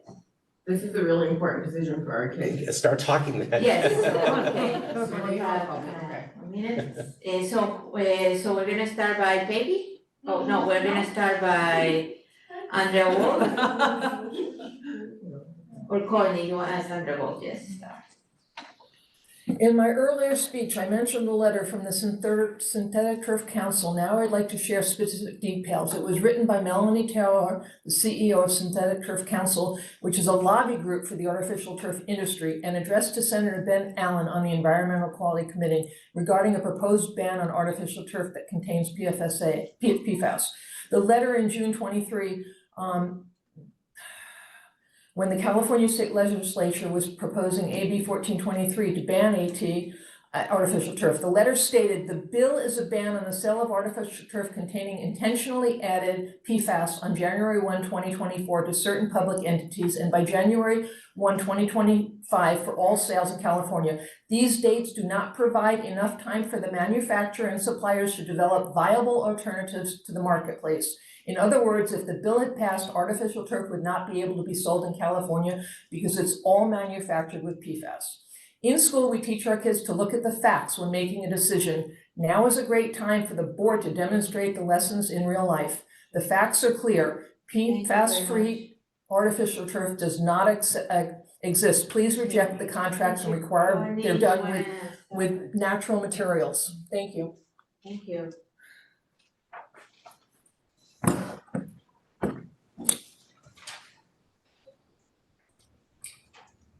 Okay, I have a minute. I'm gonna ask you to split it up. So you're not sure, let's do engineered wood fiber at some schools, and you can do something else at other schools. I do want to highlight researchers at the Toxic Use Reduction Institute at University of Massachusetts say engineered wood fiber is better for playgrounds.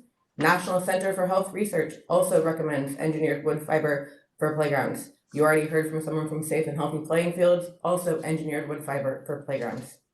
Special Needs Playground Equipment Online. Engineered wood fiber is, when compressed, produces a surface that is wheelchair accessible and ADA compliant.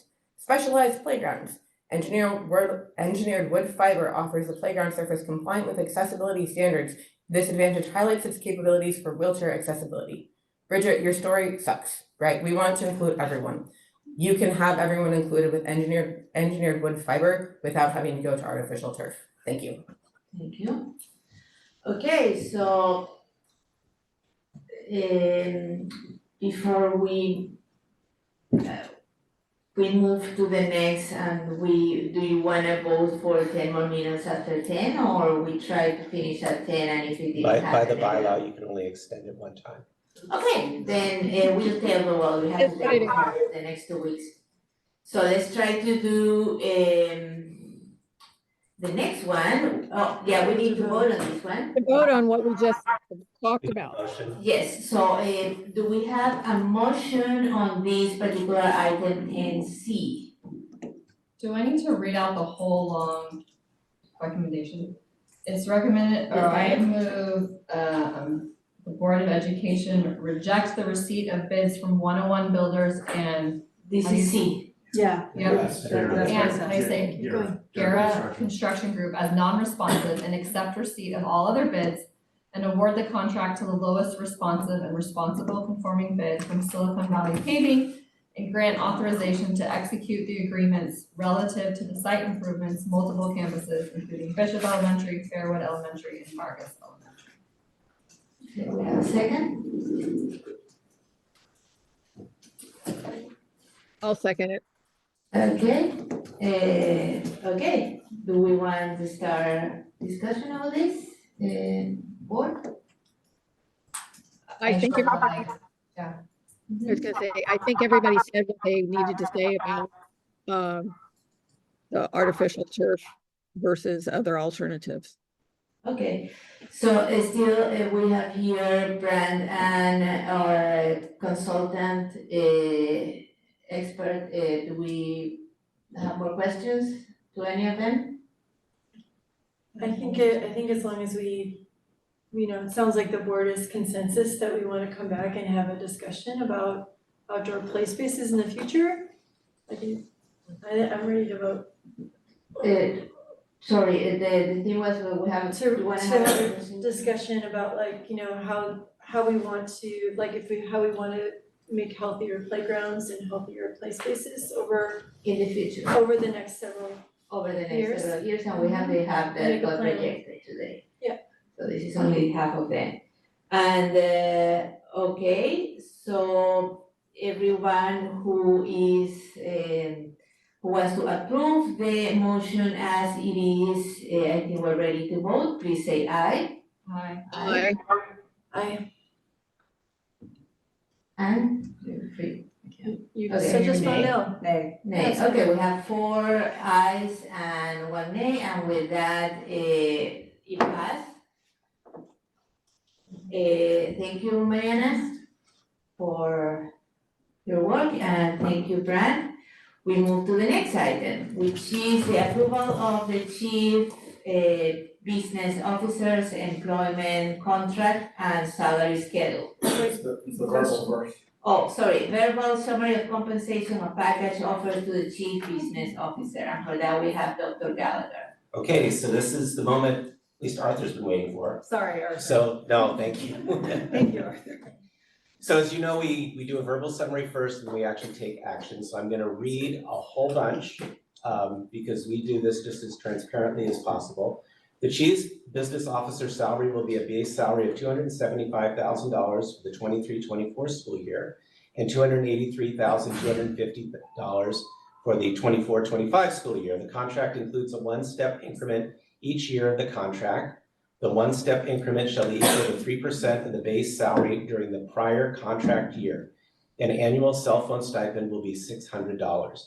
The chief business officer is required to possess and maintain an automobile to be used for travel and the performance of his regular assigned duties throughout the district and the county of Santa Clara, for which he will receive a flat monthly car allowance of $535.